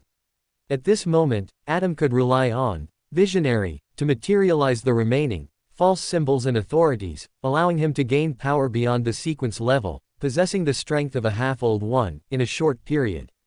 Meanwhile, Aemon, in New Silver City, quickly found his target according to Adam's guidance. He habitually pinched his monocle, then suddenly leapt up, directly into the starry sky. During this process, an ancient, mottled slate appeared in his left hand at some point. That was the first, blasphemy slate. Aemon had once used it to seal the gap created by Mr. S return ritual, preventing the invasion of Mother Goddess of Depravity. After the return ritual ended and the flesh gate completely collapsed, he retrieved the blasphemy slate. At this moment, Aemon casually tossed it, and it flew directly into the country of disorder, constructed by Hobert. The space of the divine kingdom immediately twisted and churned, and the area around the blasphemy slate instantly collapsed. The stone door of the grand hall reopened, and Aemon instantly appeared at the entrance of the hall. By using the blasphemy slate to carve out a hole in the country of disorder, he could ignore the effects of the country of disorder, and would not be contaminated by the country of disorder. This was an error that surpassed the level of a deity, but it was not uncommon for an error to appear on Aemon. However, Aemon, who entered the stone door, was not happy, because there was nothing in front of him. It turned out that Hobert had altered the entire Grand Hall from 1 to 2. One Grand Hall remained at the peak of the Hornassus Mountains, while another was pulled into the shadow by Hobert. Also pulled into the shadow were Antigonus, who was in slumber, and Klein, who was diligently assimilating Fool's uniqueness. Even though Aemon had already assimilated the uniqueness of two pathways at this time, and his level was slightly higher than Hobert's, he couldn't open the shadow within the country of disorder for a while. After all, this was within the country of disorder, Hobert's divine kingdom, and his home ground. But Aemon did not give up. He pondered for a second or two and suddenly had an idea. The next moment, his face suddenly turned pale, and an invisible force lifted him, hanging him from the ceiling. Using this process, Aemon found Antigonus's spirituality thread. Creak. Following this spirituality thread, he sensed Antigonus in the shadow. Aemon used this loophole to directly open an illusory door next to the sleeping Antigonus in the shadow. Hobert was also slightly stunned, not expecting Aemon to find the way in so quickly. The 0 to 80 rules brass book in his hand immediately flipped, and a line of mercury-colored text appeared on a new page. Any door without a door frame is not a real door. The door Aemon was pushing open immediately became illusory. His spirituality allowed him to see the text on the rules brass book, so he snapped his fingers, adding an illusory door frame to the illusory door. Hobert glanced at Klein. This was the most crucial moment for assimilating the uniqueness, and the illusory mask had become very ethereal. However, the imprints of celestial worthy and Antigonus within it were too deep. If not controlled properly, Klein could instantly lose consciousness, and celestial worthy would begin to awaken. Klein had just told Hobert that when Antigonus became an attendant of mysteries, the will of celestial worthy became part of his consciousness. And with Amon's help, after assimilating the uniqueness, Antigonus had become a spirit-stitching monster, making it difficult to distinguish which consciousness belonged to Antigonus and which belonged to celestial worthy. It could be said that he was just one step away from the initial awakening of celestial worthy. Of course, at such a critical juncture, Klein would not tell Hobert in words. Instead, he made a simple gesture, and Hobert understood such a complex meaning. This was a miracle. Returning to the present, Hobert's spirituality had a premonition. If they could just endure the next 10 to 20 seconds, the uniqueness would be assimilated by Klein. So Hobert rallied his spirits and once again poured surging spirituality into the rules brass book. On this sealed artifact, another line of mercury-colored text appeared. Entry is prohibited without the owner's permission. Aemon had already stepped in one leg, but it was as if he was suddenly completely blocked by something, unable to continue entering the shadow. So he gestured towards Antigonus, who was sitting in the chair, and the sleeping, half-fool, suddenly said, "Come in." Aemon took the opportunity to push the door completely open and entered the grand hall in the shadow. Hobert had no choice but to distort the distance between Aemon and himself and Klein. The two sides immediately became very, very far apart, as if at the edges of different directions in the solar system. The next second, Aemon instantly theft the distance between them, but the two sides were still very, very far apart, because Hobert timely altered his theft. If Hobert were to fight Aemon head-on at present, he might easily suffer losses, but delaying for a while was still not a problem. Amon's counterattack was exceptionally fierce. He opened one door after another in the country of disorder behind Hobert. He had no intention of entering, it was just that the doors he opened had a certain abstract meaning, opening pathways for the country of disorder to communicate with the outside world, making the power of the country of disorder instantly unstable. Hobert raised a hand, and the country of disorder rumbled into motion. All the doors were squeezed together and pushed out of the country of disorder. Aemon used this opportunity to scatter at least 1,000 clones in the grand hall. Some of these clones were theft, the increasingly illusory uniqueness of fool, while others were theft, Antigonus himself. Although the two sides were very, very far apart, they were still within the attack range of Amon's clones, because this was an error. Hobert immediately had at least 1,000 substitutes block around Klein, and distorted all of Amon's clones, theft, onto those ordinary substitutes. He only had one substitute that possessed a level corresponding to his own. All other substitutes theoretically had no Beander abilities. As for the number of substitutes, it could be completely altered to be the same number as Amon's clones. Because the substitutes were of a low level, all of Amon's clones, theft, succeeded, but there was no uniqueness of full pathway among the substitutes, so that part of Amon's clones stole nothing. The Aemon clones who, theft, Antigonus succeeded, each clone obtained one of Hobert's substitutes. Bang! The substitute immediately disappeared, giving Aemon no chance to utilize it. While Hobert was resisting Amon's clones, Amon's main body opened a door on Klein's body, reaching out from inside to grab Fool's uniqueness. Hobert, hiding in the corner of the shadow, immediately distorted the surrounding direction. Amon's arm immediately turned 90 degrees, extending in another direction. But Amon's arm suddenly lengthened, swaying left and right like a snake, flexibly heading straight for Fool's uniqueness. Hobert's same-level substitute was resisting Amon's clones, while Hobert's main body was fighting Amon's main body. He simply made the space around Klein chaos. Amon's outstretched arm immediately twisted and turned. Some parts were twisted into a braid, some into complex polygons, and some circled Klein several times, but in the end, it did not touch the gradually illusory uniqueness of Fool. Just then, Klein took a deep breath, and the illusory mask with fool symbol in front of him disappeared, finally completely assimilating the uniqueness. Klein, opening his eyes, was slightly stunned. What is this long thing around me? Judgment of Tianzun. Hobert held back Eamon for more than half a minute, successfully creating an opportunity for Klein Moretti to accommodate the uniqueness. Now, Klein Moretti was only one step away from becoming the full theft of one Beander characteristic from sequence 1 to sequence 9 from Antigonus. Hobert took a deep breath. He had to hold back Eamon for a while longer. Klein Moretti seized every second. The illusory imprint on his glabella emitted faint gray-white mist, and the slippery tentacles extending from his back once again began to theft Antigonus's Beander characteristics.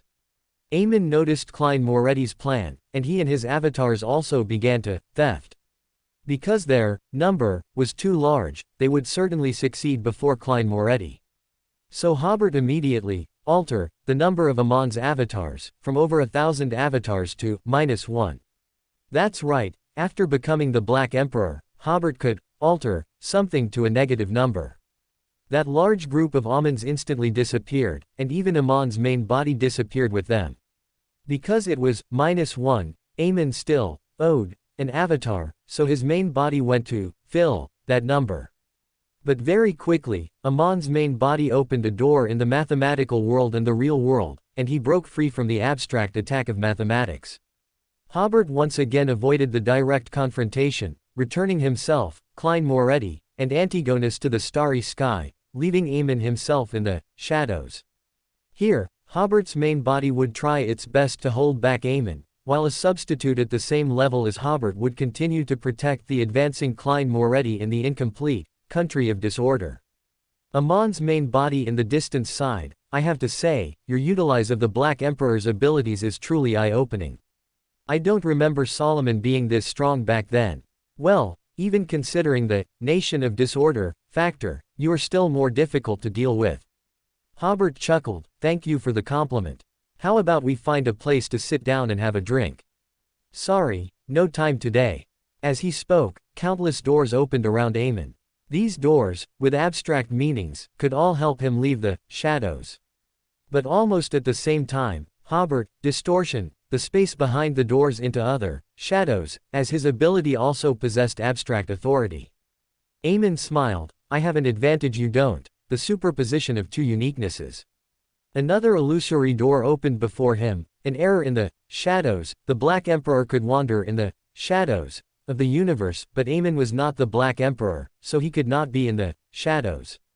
Amon's figure became illusory and quickly disappeared through the illusory door. Hobert's eyes narrowed. At this moment, with the help of the substitute at the same level, Klein Moretti finally theft the Beander characteristics of the seer pathway from sequence 1 to sequence 9. Under the effect of the full uniqueness, these characteristics instantly merged into a ball, transforming into the full potion. After Eamon emerged from the shadows, he slightly raised his hand, and the ancient first blasphemy slate instantly emitted colorful light, as if an illusory ocean was surging forth. The surging, illusory waves impacted the incomplete country of disorder, which seemed to contain countless distortion and chaos. Hobert's incomplete country of disorder immediately became turbulent, and larger loopholes appeared. At the same time, black tentacles, like pythons, extended from somewhere in the astral world. The tip of each of these tentacles had an eye, either closed or open. Anything they saw instantly turned into gray-white stone. Everything they touched would distortion, sprouting limbs and heads, transforming into large or small women, all quite good-looking. Primordial demoness Cheek took advantage of the opportunity created by Eamon to sneak into the country of disorder. For Cheek, this was the advancement of the Creator's ally, and the Creator seemed to be helping Medici become a god recently, so if there was an opportunity, she had to come and disrupt it. Eamon realized that Hobert, empowered by the country of disorder, although not at the level of half an old one, was still more difficult to deal with than ordinary gods. So he simply stirred up the situation, letting the gods waiting outside also participate. The moment primordial demoness came from the astral world, she saw a blurry figure. This figure wore a layered but not complex black dress, adorned with countless starlight. Her face seemed to be covered by a thin black veil, obscuring her appearance. One could only see her eyes, which seemed to condense the starry night sky, bringing peace to one's heart while also causing an uncontrollable sense of fear. This was also the Evernight goddess, who had been waiting outside for a long time. She raised a deep black sigh, which quickly dematerialized, as if turning into a coffin made of thick black mist. The women who had been touched by primordial demoness's hair and transformed instantly aged, died, and vanished. Even primordial demoness's tentacle-like hair was affected by the aura of withering, becoming listless and no longer spreading out and exploring the surroundings. Primordial demoness ignored the dead witches. She gazed at the location of Hobert and Klein Moretti, bringing about a collapse-like destruction of all things, causing the main peak of the Hornassus Mountains to develop in the direction of a giant stone sphere. At this moment, clumps of wheat, flowers, and trees instantly grew on the mountain peak. They intertwined with each other, layering upon layer, forming a natural barrier that sealed Antigonus's palace within, protecting it from primordial demoness's corrosion. The next second, a light fell straight down from above, colliding with the plant-based natural barrier. This light had no physical form, as if composed of complex information. In its illusory form, it poured through the gaps between the plants like a torrent, heading straight for the main hall. It was Hidden Sage. Both the creator and the fool supported Rosal, which put great pressure on Hidden Sage. Therefore, like primordial demoness, he supported Aemon becoming the new lord of the mysteries more. Just at this moment, a hazy light shot out from nothingness, displaying projected scrolls one after another outside the natural barrier. Some recorded scenes of humans surviving in the wilderness, some described the various strange customs formed by the Black Emperor's decrees, and some were imitations of the current world, composed of huge machines spouting steam and increasingly tall buildings. These contents seemed thin, yet they gave a sense of extreme weight, because they carried civilization. After Hidden Sage chose to be an enemy of Klein Moretti, the god of steam and machinery finally chose to support Klein Moretti's ascension to godhood. The terrifyingly complex flood of information poured into those illusory paintings. It rapidly expanded, attempting to burst the cage. However, thousands of years of civilization were so profound and vast that they were entirely sufficient to contain Hidden Sage's flood of information. Over there, Evernight Goddess and Earth Mother were besieging Primordial Demoness, putting this colossal witch in a very passive situation. At this moment, black spots appeared on every leaf, every flower, and every fruit within the natural barrier constructed by Earth Mother. These black spots rapidly expanded. The wheat turned from golden yellow to black, the flowers also turned from colorful to completely black, and the trees likewise. From within the completely black thicket, a blurry, viscous figure appeared. He seemed to symbolize all fallen and pollution. Any living creature could immediately be affected by him, transforming into an anomaly of nature. This was the cosmic dark side. The creator supported Farbati, so he must stand among the creator's opposing forces. The black pollution began to affect Earth Mother in reverse, but the Mother Goddess waved her hand, and all the black plants instantly withered and returned to the earth. At the same time, the life and spirituality of the cosmic dark side also rapidly drained away, as if returning to the embrace of the earth. At this moment, a huge, bottomless crack suddenly opened in the ground of the main peak. Inside the crack were clumps of viscous liquid, which seemed to contain endless evil and fallen. The cosmic dark side summoned a part of the abyss. Even Earth Mother could feel a corrosion force from the abyss eroding her. But in the next instant, the dark liquid in the abyss suddenly boiled, and a giant demon swam out from within. This demon existed between illusion and reality, its face illusory, its eyes flickering with evil light, and its body covered by an illusory cloak composed of mysterious symbols. This was Demon Monarch Farbati. His appearance was tantamount to formally declaring to Mother Tree of Desire that the part of Farbati's consciousness within the cosmic dark side was merely a tool to deceive outer gods. Within the black, liquid-like cosmic dark side, a strange branch suddenly emerged. It only had the shape of a branch, but it was covered with pus-like tumors, and its leaves bore different, strangely colored patterns. Some of these patterns could make people lustful, some would make people consumed by vanity, some would fill people's hearts with a desire for expression, some would make people extremely greedy, and so on and so forth. In short, they would cause people to make error choices due to various desires. Now that the cosmic dark side displayed this branch, it allowed Mother Tree of Desire to descend a small amount of power here. Farbody's eyes narrowed, and the huge illusory demon instantly turned into a bubble. But as he left, he also took the abyss with him, causing the power of the cosmic dark side to weaken again. In fact, Farbody's current state was not too good, especially after encountering the power related to Mother Tree of Desire. He basically had little resistance left. But he still chose to participate in the battle, which was more like a statement, because he urgently needed Hobert's help at this time. As a demon monarch, he was cunning and treacherous. Perhaps because of this, he was more clear-headed than primordial demoness. Since he was asking for help, he should first show an attitude. Without the status and power of a righteous god, one should not put on airs like a righteous god. With Farbody's departure, a temporary 3-on-3 situation emerged outside the palace. And inside the palace, Amon's plan to stir up the situation failed. He did not expect that the battle outside had not even affected the interior of the palace. Taking advantage of Hobert continuing to hold back Amon, Klein Moretti successfully used the law of Deander characteristic aggregation and swallowed the potion in one gulp.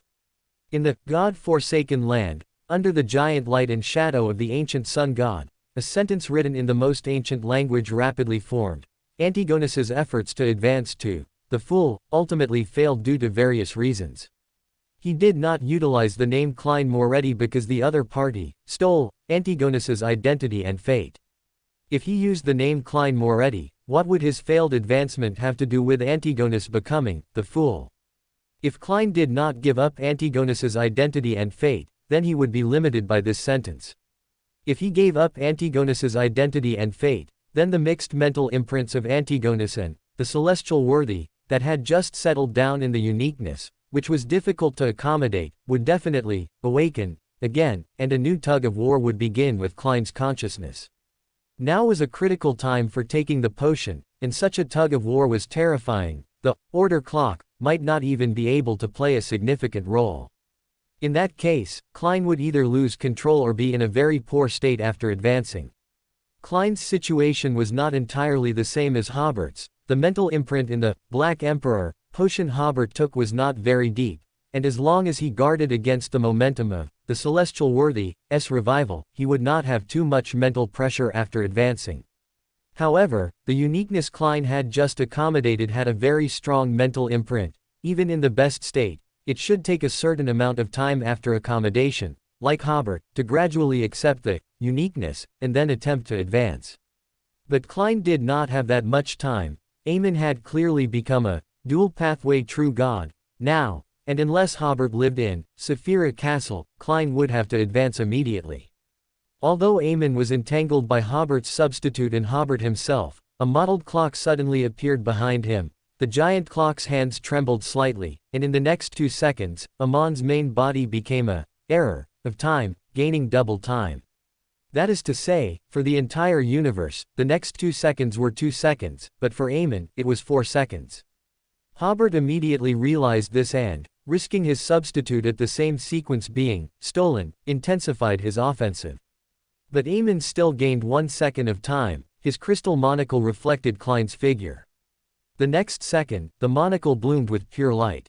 This was not theft, but return. Amon chose to return what he had once stolen from Klein to the other party. That was Klein's intention to commit suicide. When Klein was captured by Amon and brought to the God-forsaken land, he tried to commit suicide many times but failed. At that time, the corresponding thoughts were stolen by the other party. Although the divinity within Klein's body made it impossible for him to commit suicide, this thought would definitely make him have the idea of giving up.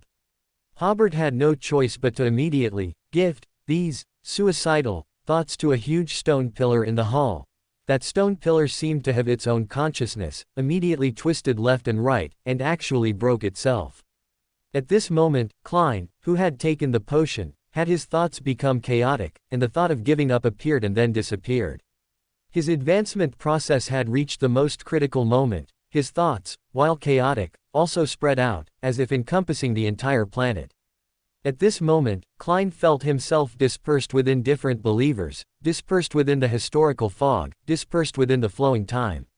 The experience at the divine level further eroded Klein's thoughts, seemingly leaving only that kind of indifferent gaze overlooking all things. Even this indifference was slowly collapsing. Adam's holy word was taking effect. It wouldn't be long before Klein would completely lose himself, dominated by the various mental imprints within, the fool, potion, becoming a true monster. This coincided with Antigonus's fate of losing control and going mad, accelerating the fate of losing control and madness.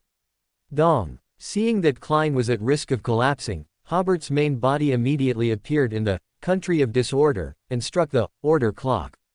The bell reverberated throughout the main peak of the Hornassus Mountains. The primordial demoness immediately shattered upon hearing the bell, but in the next instant, she leapt out of a shattered mirror and reappeared before the other gods. The dimness around the Evernight goddess also fluctuated, as if it would no longer be able to hide in the next second, and its specific location would be completely exposed. The other gods were also affected by the order clock, and the divine war even paused for 1 or 2 seconds because of it. Klein in the palace immediately became much clearer. At this moment, he felt something discordant and abnormal. In the historical fog, a small number of projections were distorted and could not combine, seemingly having fundamental contradictions with each other.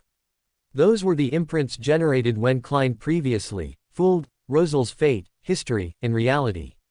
Klein immediately grasped this discord and abnormality, regained a bit of self-awareness, and with this self-awareness as the core, he quickly gathered his scattered spirit. At the same time, Aemon, at the instant the bell stopped, seized the opportunity to steal Hobert's substitute at the same sequence as the Black Emperor. The rules brass book thus fell to the ground. Originally, Hobert was 2 against 1 against Aemon, but now the situation changed. The substitute was instantly parasiticized by Aemon, turning into Aemon 2 against 1 against Hobert. Moreover, the ability of Shadow had a significant error, and Hobert could not end the summoning of the substitute at all. Dong. Hobert could only strike the order clock. Again, the error in the hall was basically eliminated, and Hobert's substitute at the same sequence immediately disappeared. But Aemon, as a symbol of error, was not too affected. Or rather, at Hobert's current sequence, he couldn't affect Aemon too much. Aemon waited for the bell to end again before reaching out to steal Antigonus's sanity, succeeding in one go. At this point, as long as Antigonus lost his sanity, it was as if Klein lost his sanity. Hobert quickly used the ability of distortion. Antigonus's stolen sanity turned into hair on Antigonus's face. Klein immediately became bald, not even a single eyebrow left.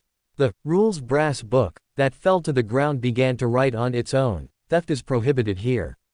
At this time, Klein had theoretically passed the most dangerous period of advancement, but at this moment, the ancient sun gods' prophecy once again took effect. Antigonus completely lost control and went mad, and Klein's body collapsed once again.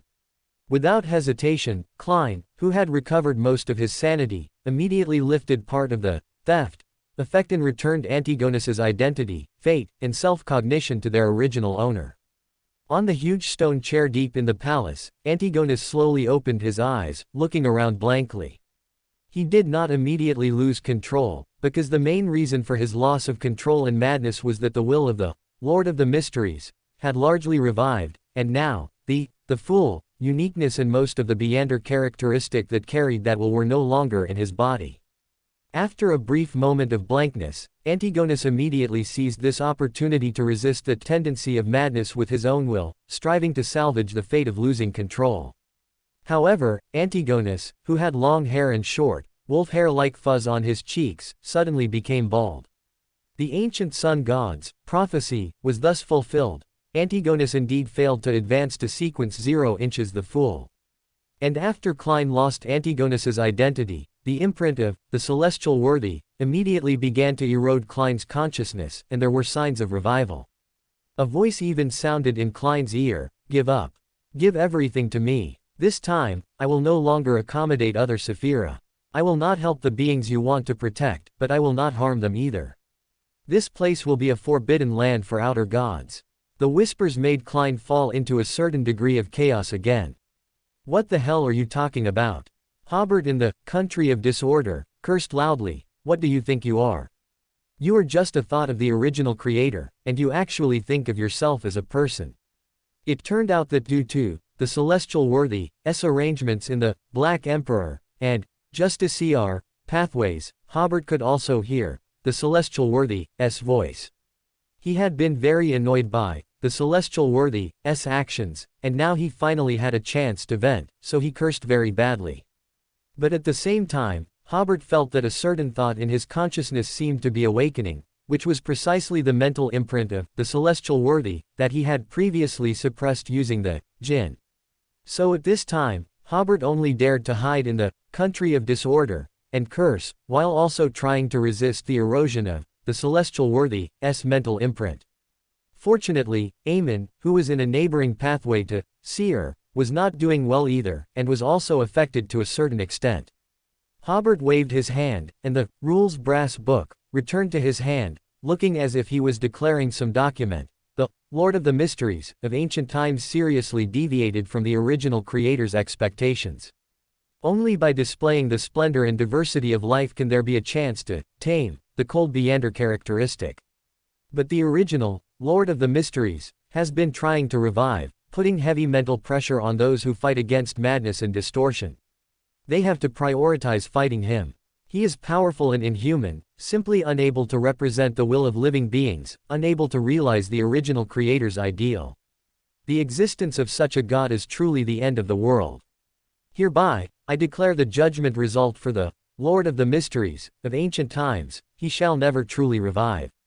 For a time, the power of the country of disorder became unprecedentedly surging. Hobert immediately realized that this was not only a judgment of a pillar, but also an opportunity to accommodate the country of disorder. At this moment, Hobert was challenging a former old one, challenging the seemingly cold and unchanging Beander rules. At the same time, a illusory force was surrounding the rules brass book, greatly increasing its compatibility with Hobert. The birth of half a mystery. In an instant, Hobert's aura grew even stronger. The power of the country of disorder helped him break through the influence brought by the celestial worthy's murmurs, once again striking the order clock. Dong. Amidst the melodious chime, Klein's the fool uniqueness and Beander characteristic temporarily became calmer, and the corresponding madness and distortion also significantly lessened. But under the influence of the murmurs just now, Klein's consciousness had already been eroded, and his state had become extremely poor, which was a very terrifying thing during an advancement. This was a negative influence generated by himself. The influence of the order clock could only alleviate it to a certain extent and could not completely eliminate it. It was like complications caused by a certain virus. Although the virus was suppressed, the complications remained. Given Klein's current state, even if he completed the advancement, his future state would definitely be very poor. Aemon had also recovered from the celestial worthy's murmurs with the help of the order clock's chime. He immediately deception Klein, making him feel that his state was very good, and urged him to complete the advancement at all costs. For Aemon, the fool, in a very poor state was better than an king of angels of an adjacent sequence in a very good state. Hobert immediately performed distortion, but it was ultimately a step too late. Klein was deception by Aemon for that instant, and by the time he reacted, his state had already become even worse. Klein immediately made a gesture towards Hobert. The two of them had anticipated such a situation. Hobert's substitute reappeared, holding the order-slaying sword, and stabbing towards Klein. He wanted to kill Klein to allow him to revive. This was a way to buy time and recover his state. Aemon, of course, would not let the substitute succeed. With a stretch of his hand, the order-slaying sword in the substitute's hand was already in his own hand, and he swung it fiercely, just in time to block Hobert's main body, who was about to attack Klein. At this moment, two more arms suddenly appeared from under the Evernight goddess's armpit outside the palace. These two arms held a giant twilight-colored sword and slashed towards the primordial demoness. Under the simultaneous attack of the twilight giant sword and the giant scythe, the primordial demoness could only retreat. The Evernight goddess raised her giant sword again. At this time, Hobert's main body, who was fighting Amon's main body, although unable to kill Klein, still had the spare capacity to distortion Klein's position, making him appear under the Twilight Giant sword.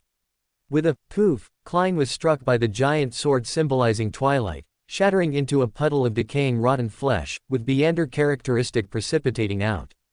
Before his state became even worse, leading to true loss of control, Klein died. The next second, the Evernight goddess placed the bird-shaped golden ornament on her head, her body virtualized and expanded, enveloping the entire main peak of the Hornassus Mountains, making Aemon, Hobert, the Earth Mother, the cosmic dark side, the primordial demoness, the god of steam and machinery, the hidden sage, and Antigonus all disappear instantly like a sketch erased by an eraser.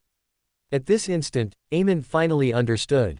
No wonder the Evernight goddess was held back by the primordial demoness. It turned out she was preparing to make her move at this critical moment. The ancient sun god seemed to understand what the Evernight goddess wanted to do, but having already made 2 prophecies, he couldn't write down a third paragraph. At this moment, a miracle occurred. Klein returned from the historical fog. The full uniqueness and 3 portions of Beander characteristic from sequence 9 to sequence 1, which had just belonged to him, rapidly returned into his body. The rules brass book, which had fallen to the ground, seemed to receive a delayed command and began to write mercury-colored text on its own again. This place is suitable for the return of Beander characteristic. Suddenly, Klein returned to the state he was in when he drank the full potion. But unlike before, after accommodating the uniqueness, his mental state had undergone multiple tug-of-wars. Not only was he extremely fatigued, but he was also eroded by Antigonus and the celestial worthy. The subsequent advancement, even with the help of the order clock, was a bit strained. And now, that fatigued state was swept away, equivalent to re-drinking the potion with ease. He had already established some connection with the full uniqueness before, and the advancement process had almost no resistance. In an instant, Klein's body split, virtualizing into faint gray fog and dark liquid. This process was very short, less than 2 seconds, and the gray fog and black liquid intertwined to form a translucent dark cloak. The Evernight goddess, having concealed so many deities, naturally couldn't maintain it for too long. On the surface of the concealed world, a swiftly moving door appeared, and Aemon, wearing a pointed soft hat and a classical black robe, pushed the door and leapt out.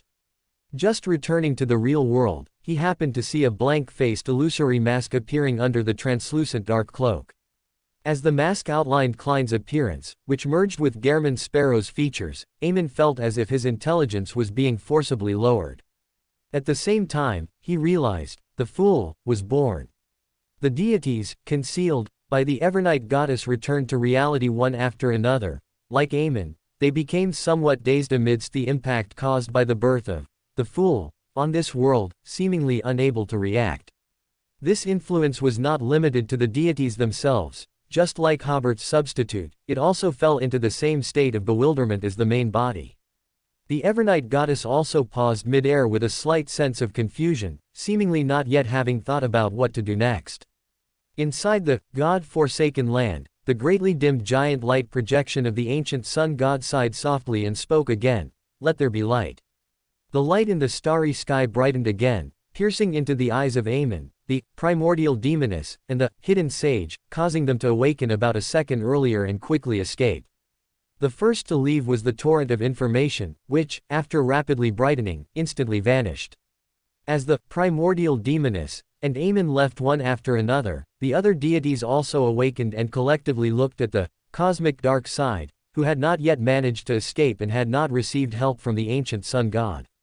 The order-slaying sword in Hobert's substitute's hand was the first to materialize and instantly transformed into a javelin, which was thrown towards the cosmic dark side. The cosmic dark side quickly took out the branch in his hand to block it. At this moment, as the strong light generated by the ancient sun god disappeared, some powerful, Lord of the Mysteries, forces followed, because all the deities who had been resisting outer deities in the starry sky today had come here to participate in the battle, causing the outer deities to be able to exert some influence here. The deities other than Hobert and the Evernight goddess left one after another, which also gave the cosmic dark side an opportunity to leave. Klein, who had basically recovered his sanity, quickly ended the previous, grafting, and the main peak of the Hornassus Mountains returned to the ground. At this time, Klein's body fully materialized. He pressed one hand on the almost imperceptible mask on his face, and placed the other hand on his lower abdomen, his back slightly bent, as if enduring indescribable pain. After becoming Fool, the will of the celestial worthy within him had undoubtedly revived a step further. The mad murmurs and roars constantly echoed in Klein's ears, tearing at his spirit, which was very likely to be the normal state in the future. After all, Klein was the main arrangement for the celestial worthy's resurrection, a much worse situation than Hobert's. That the celestial worthy did not fully awaken during the process of becoming the fool was already a blessing. Gong. As the melodious chime sounded, Klein let out a slight sigh of relief, and the murmurs quieted down considerably. Hobert reminded, I can only help you suppress it, I can't completely eliminate it. The Evernight goddess, floating above them, also said, what you need most right now is to stabilize your state. If you really can't suppress the thought of Lord of the Mysteries, resurrecting, then come to me. At that time, she would utilize a drop of water from River of Eternal Darkness to help Klein delay for a period of time. Besides suppression and delay, there was no better way. Ultimately, Klein could only defeat the celestial worthy on his own.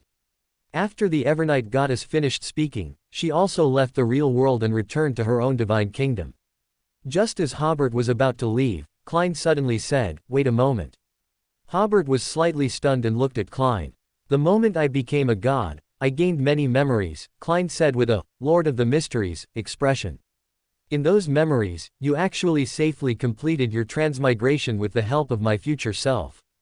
Hobert's lips curved slightly, that's right. Klein took a deep breath. Then at the Tarot Club before. Yes, the first time I saw you, I knew you were Klein. Hobert knew very well that this was a good opportunity to help Klein increase his humanity, so he continued. Similarly, the first time I entered Saphira Castle, I knew you were a transmigrator. Well, although you looked very mysterious and tall at the time, I knew very well that you were only a sequence 9 then. Klein couldn't help but twitch the corner of his mouth, his toes so embarrassed they felt like they were going to pierce his shoes. Because I knew the historical development, in order to help old Neil suppress loss of control, I used Rosal's diary to tell you the creator's honorific name, Hobert continued. Actually, I lied before. Many times I saw you being stumped by other members of the Tarot Club and could only cover it up by pretending to be cool. At that time, I felt you had it quite tough, so if the timing was right, I would help you out. Later, after the world joined the Tarot Club, the reason I joked with the world like that was entirely because I knew you were going to frequently put on a double act, so I livened up the atmosphere. Cough cough. Klein cleared his throat, feeling like his toes were about to dig through the Hornassus Mountains. But Hobert continued, actually, every time Fool acted mysteriously, it was a good learning opportunity for me. Because I didn't have much research on how to act cool before, and I was quite flustered when I first became the creator, but as long as I thought of Fool's pretentiousness, I immediately understood how I should act to be fresh and refined, and also achieve a deterrent effect. The key is still to utilize of all the counts. All right. Klein's old face flushed slightly. I understand, no need to say any more. His head was buzzing now, and he really didn't know how he would face Hobert in the future. If possible, he didn't even plan to invite Hobert to the Tarot Club anymore. Hobert smiled. Oh, by the way, remember to leave me access to Saphira Castle. If your mental state isn't good, I can bring the order clock in there. Klein nodded, then asked, what will happen to me in the future? Do I have to fight the celestial worthy all the time? After becoming a god, he only recalled some past events before Hobert's transmigration. In addition, he also recalled that the events currently happening were already past events for Hobert, so Hobert was very clear about his future state. I am one of the biggest variables in this history, Hobert said. I dare not tell you too many things I know, because my appearance has already changed many things. For example, your advancement today was much simpler than the advancement process I knew, and your current state is also much better. But Eamon definitely won't sit idly by, he will definitely try every means to ambush you next. In Hobert's impression, when Klein had just completed his promotion, he couldn't even speak a complete sentence, and the ravings of celestial worthy once made his spirit show signs of collapse. After all, Klein was the first person to become the fool after the fall of celestial worthy and God, and he himself was the primary arrangement for the celestial worthy's resurrection, so his condition after ascending to godhood was very worrying. Oh, right, I can currently create black holes, a power I haven't used before. Hobert finished speaking, entered the country of disorder, and once again struck the order clock. Dong. Hobert and the country of disorder had already left, but the melodious bell sound still lingered in the Hornassus Mountains, making the majestic main peak even more magnificent. The humanity just now had been expressed, and upon hearing the bell sound again, the ravings of celestial worthy once again diminished, becoming almost entirely negligible most of the time. This also improved Klein's mental state. He took a deep breath and entered the Saphira Castle to examine the authority he had gained. Sitting at the head of the bronze long table, in the position of fool, Klein first mobilized the power of the Saphira Castle to grant Hobert the corresponding entry permission. This way, Hobert could immediately enter the Saphira Castle when needed, and would not be affected or contaminated by the Saphira Castle for a short period. Then Klein felt his mental state was quite good, so he didn't rush to continue stabilizing his condition. Instead, he used his spirituality to examine the new authority he had gained, fooling. The simplest application was to lower the enemy's intelligence. Just as Klein was about to conduct further research, his spiritual intuition was triggered. The Saphira Castle had been invaded. Recalling Hobert's earlier reminder, Klein immediately realized, it's Aemon. Although he couldn't figure out how he invaded the Saphira Castle, Klein wasn't flustered. He first used the Order Crystal in his hand to send a signal to Hobert, bypassing the Saphira Castle. At this moment, below the mottled bronze long table, the grayish-white mist suddenly churned, forming a door. Aemon, wearing a pointed soft hat and a monocle, and dressed in a classical black robe, walked in, surprised. His smile was somewhat mad. I released the suppression of the Lord of the Mysteries will within me. He is the master of the Saphira Castle, which means I am also the master of the Saphira Castle, and can naturally enter. This is very risky, even I didn't dare to try it before, but since you've grown to this extent, and there are other gods helping you outside, I had no choice but to take the risk. It's exciting, but the effect is pretty good. While Aemon was speaking, another figure entered through the door he had just opened, and an order-slaying sword pierced Amon's chest. The newcomer was none other than the creator, Hobert, clad in black armor with a handsome cape behind him. Amon's head rotated 180 degrees, carefully examining Hobert, who had followed closely. I must say it again, you are the best at using the abilities of the Black Emperor that I have ever seen. You actually utilize the door I opened without a sound. Then he slightly raised a hand. Deception, himself, deception, the order-slaying sword, and deception, fate. He turned his fate of being stabbed into a fate of narrowly avoiding being stabbed.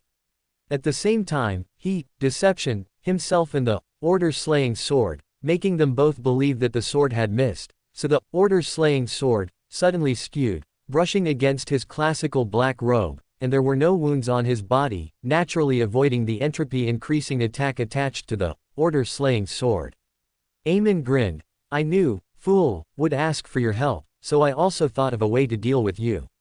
As he spoke, the mist in the Saphira Castle suddenly rolled, as the two masters of the Saphira Castle contended for control. Hobert was about to summon the order clock, but the struggle had already ended. Currently, Hobert could only enter the Saphira Castle alone, as this was within another Saphira, and the country of disorder could not be brought in. He could, however, borrow some power from the country of disorder, but if he needed to utilize the order clock, an additional summoning procedure would be required. As the gray mist dissipated, two identical Kleins appeared before Hobert, identical in appearance, build, and even spiritual sensation. Even Hobert's true body in the shadow couldn't discern any difference on the strings. At this moment, Amon's voice echoed from the gray mist. Ha ha ha, how's this method? You can't tell which is the real, fool, so how can you help? Both Kleins simultaneously showed a meaningful expression, as if they were Hobert's main body and his substitute. Any thoughts or actions of the main body could be synchronously transmitted to the substitute. Hobert, clad in armor, curled his lips. Eamon wouldn't have read some long novels from the West Continent, would he? Why does this feel like the True and False Monkey King story? When he thought of True and False Monkey King, he immediately had an idea, and then once again uttered the classic, secret phrase, saying in Mandarin, Gongding Yu Wine. One of the Kleins was somewhat bewildered, but the other Klein, while making himself illusory to prevent his thoughts from being theft, replied without hesitation, 180 a cup. Hobert's Beander attack immediately struck the bewildered Klein, alter. He wanted to alter this Klein's appearance back to Amon's. Just as Hobert's ability was about to take effect, the gray mist once again filled the hall. When the mist dispersed, two Kleins reappeared before Hobert. Their appearances and expressions were still identical, and both were guarding against the other, theft, their thoughts. Hobert immediately said again in Mandarin, the Imperial Army asked me to bring you a message. One Klein replied fluently in Mandarin, what did the Imperial Army say? The other Klein, however, said, what did the devils say? Hobert threw chaos at the first Klein's face. Imperial, your sister. Didn't expect that, did you? Double encryption. Hobert's chaos ability was theft, and the surrounding area was once again filled with thick fog. After the fog disappeared, two Kleins, indistinguishable from each other, reappeared. Hobert frowned. Something's not right. They could play this game all day. Eamon was clearly stalling for time. And the purpose of stalling for time was likely to further control the Saphira Castle. Hobert didn't rush to check the code this time. After a slight deliberation, he had his substitute say, which excavator technology is the best. At the same time, his true body summoned the shadow of the order clock. The real order clock could not enter the Saphira Castle, so using its shadow as a link allowed most of the order clock's power to be transmitted.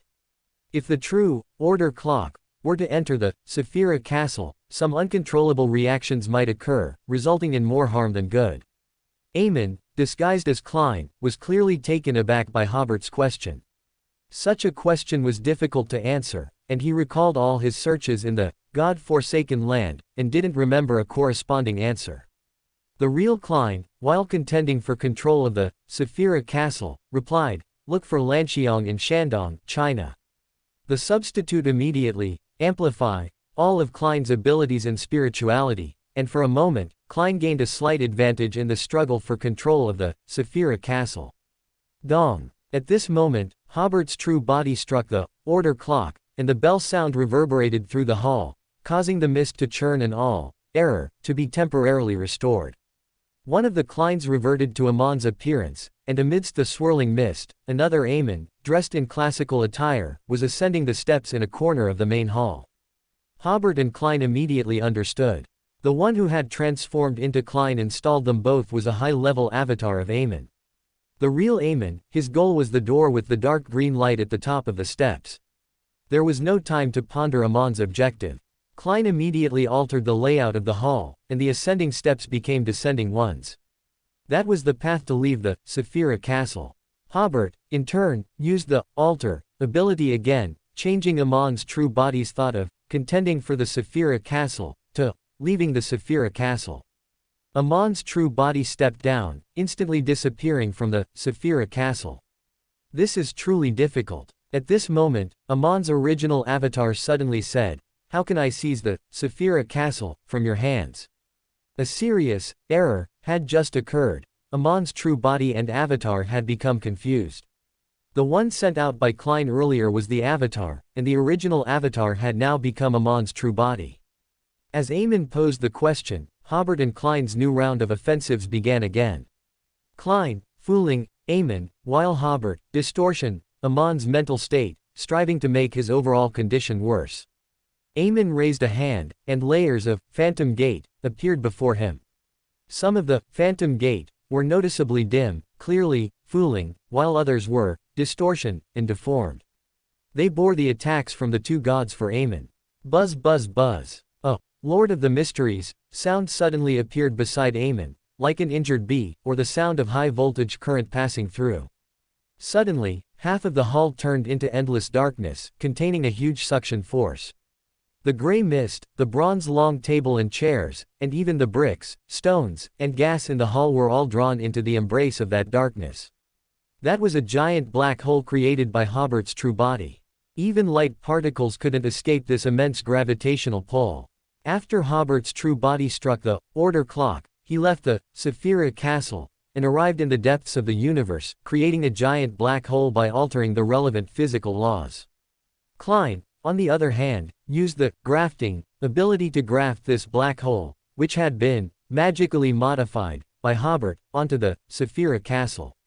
If left unchecked, the symbolic meaning of the Saphira castle would not change, but a large amount of Saphira castle's power would be sucked into this black hole. After Hobert stopped controlling this black hole, there was a high probability that it would undergo significant mutation. What Hobert said when he left the main peak of the Hornassus Mountains earlier was an implicit suggestion to Klein that he could utilize the mighty power of the universe to try and eliminate Amon. Thus, the two of them tacitly arranged this offensive tactic. At this moment, the enormous suction of the black hole instantly stretched Amon's body flat and long, not only pulling at his physical body but also at his spiritual body. After passing through the event horizon, Amon's body would completely disappear, compressed into an extremely dense core. At this moment, a serious error occurred. Amon's true body was unaffected by gravity. So Amon's body, which had been pulled into a thin sheet, began to recover. But a second or two later, his body began to be pulled by the black hole again. Because Hobert had long anticipated this, Hobert's true body, currently somewhere in the universe, had already used the country of disorder to imbue the black hole with some abstract abilities. For example, to distortion and alter targets attempting to escape. Throughout the entire Saphira castle, only the area where Klein and Hobert's substitute were located experienced slightly less suction. This was the result achieved by Hobert's substitute continuously, distortion, gravity, and Klein continuously, fooling, gravity. They would probably be sucked into the black hole 3 seconds later than Amon, and within these 3 seconds, it would be enough for Hobert's main body to terminate the summoning of the black hole. By then, Amon would have been torn apart by the black hole. Even if he wasn't dead, he should only have symbolic and authority left, and his state would become very, very poor. But after Amon failed to escape by first causing an error in himself and then causing an error in gravity, he began to theft the fates of Klein and Hobert's doppelgangers. The first to be theft was the fate of Hobert's doppelganger. Amon appeared beside Klein, while Hobert's doppelganger was closer to the center of the black hole. So Hobert ended the summoning of the doppelganger, and immediately made a new doppelganger appear beside Klein, helping him fight Amon. At this moment, their figures were simultaneously stretched into thin paper by the black hole's immense gravity. Amon suddenly laughed and said, "Your attack is indeed very surprising, but there's a huge loophole. My sequence is half a level higher than yours. Why do you think I would be devoured before you?"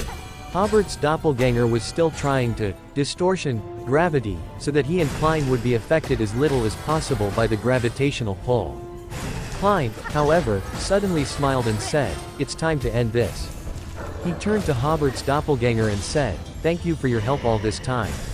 Actually, you don't need to participate in this battle for Lord of the Mysteries." Hobert had a bad premonition. Suddenly, Klein, fooling the distance between himself and Amon, grabbed Amon's shoulder, and plunged into the black hole. Klein suddenly changed his usual style, laughing loudly. At this moment, gods, authority, and Beander abilities are not the key to victory, the key is determination. He said resolutely to Amon, "I will never allow a god like you, who lacks much humanity, to become the new Lord of the Mysteries. This world should not always be dominated by indifferent divinity. You're crazy." Amon said, struggling, "You'll death." Klein's mood was very calm at this moment. Some things always transcend others. He had such determination even before this. The bodies of the two were stretched flat and long, perhaps less than 1 nanometer thick, but their length exceeded several hundred kilometers.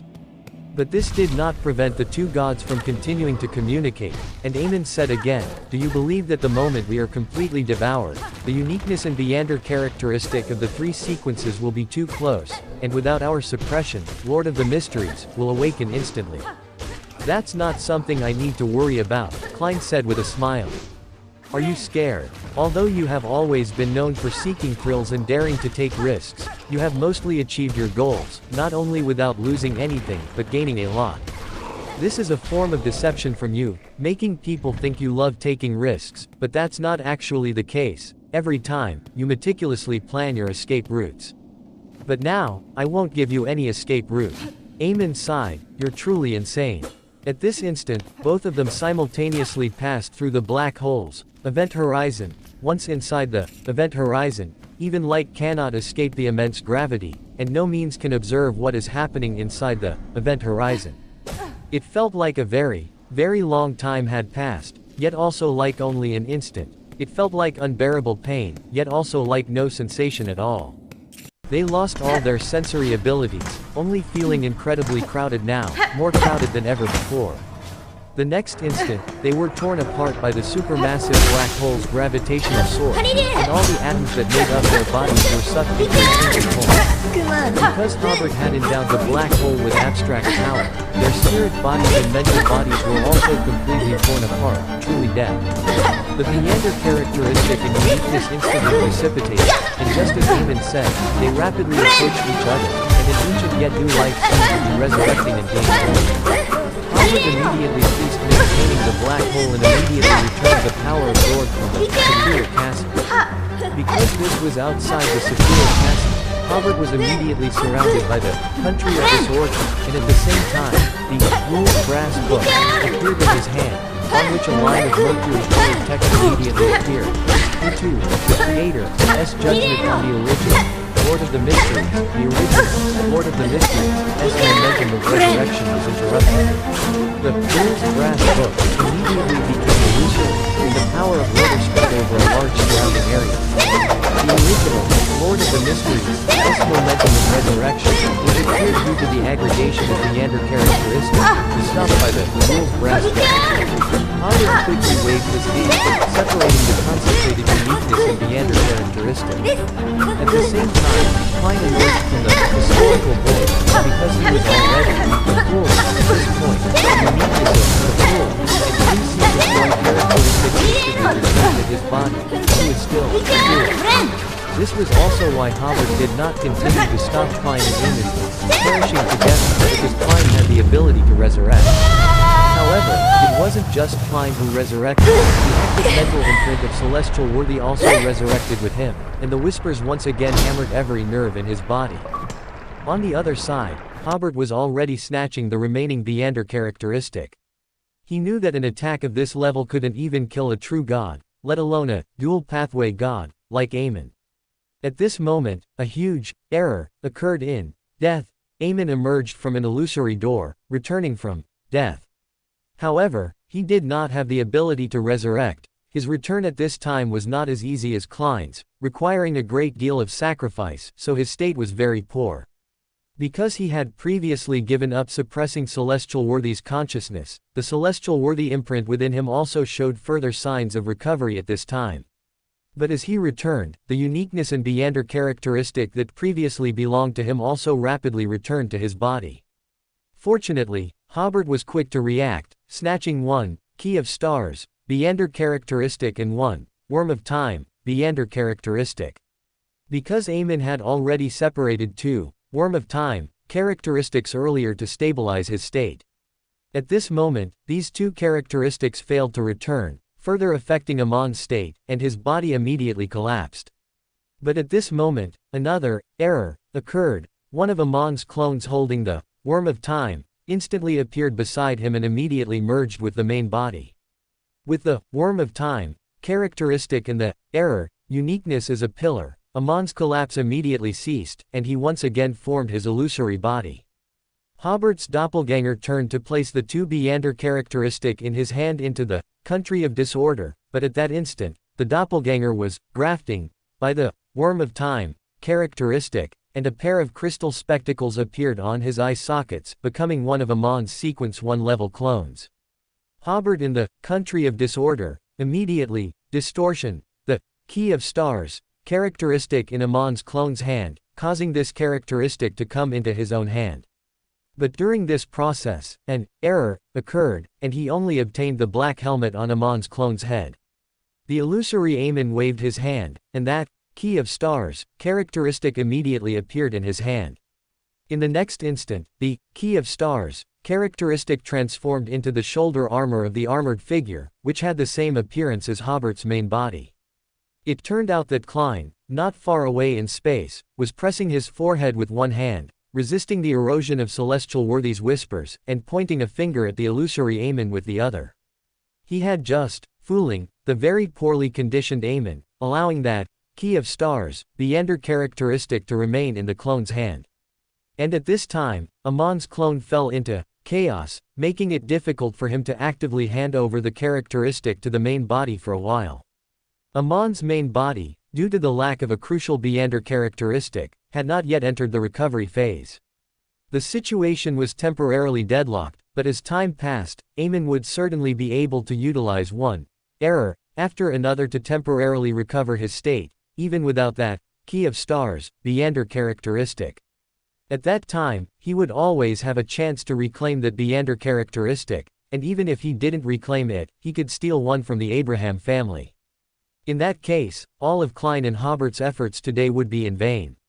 At this moment, Klein and Hobert exchanged glances in the dark and deep space, and both understood each other's meaning with great tacit understanding. This was another miracle. To be able to formulate a plan through simple actions. The next second, the illusory mask within Klein's body reappeared, and a wish emerged in his mind, to strengthen the attraction of his own Beander characteristic. Hobert, on the other hand, amplify the extraordinary characteristic aggregation law around him, and so Klein instantly became a vortex of Beander characteristic attraction.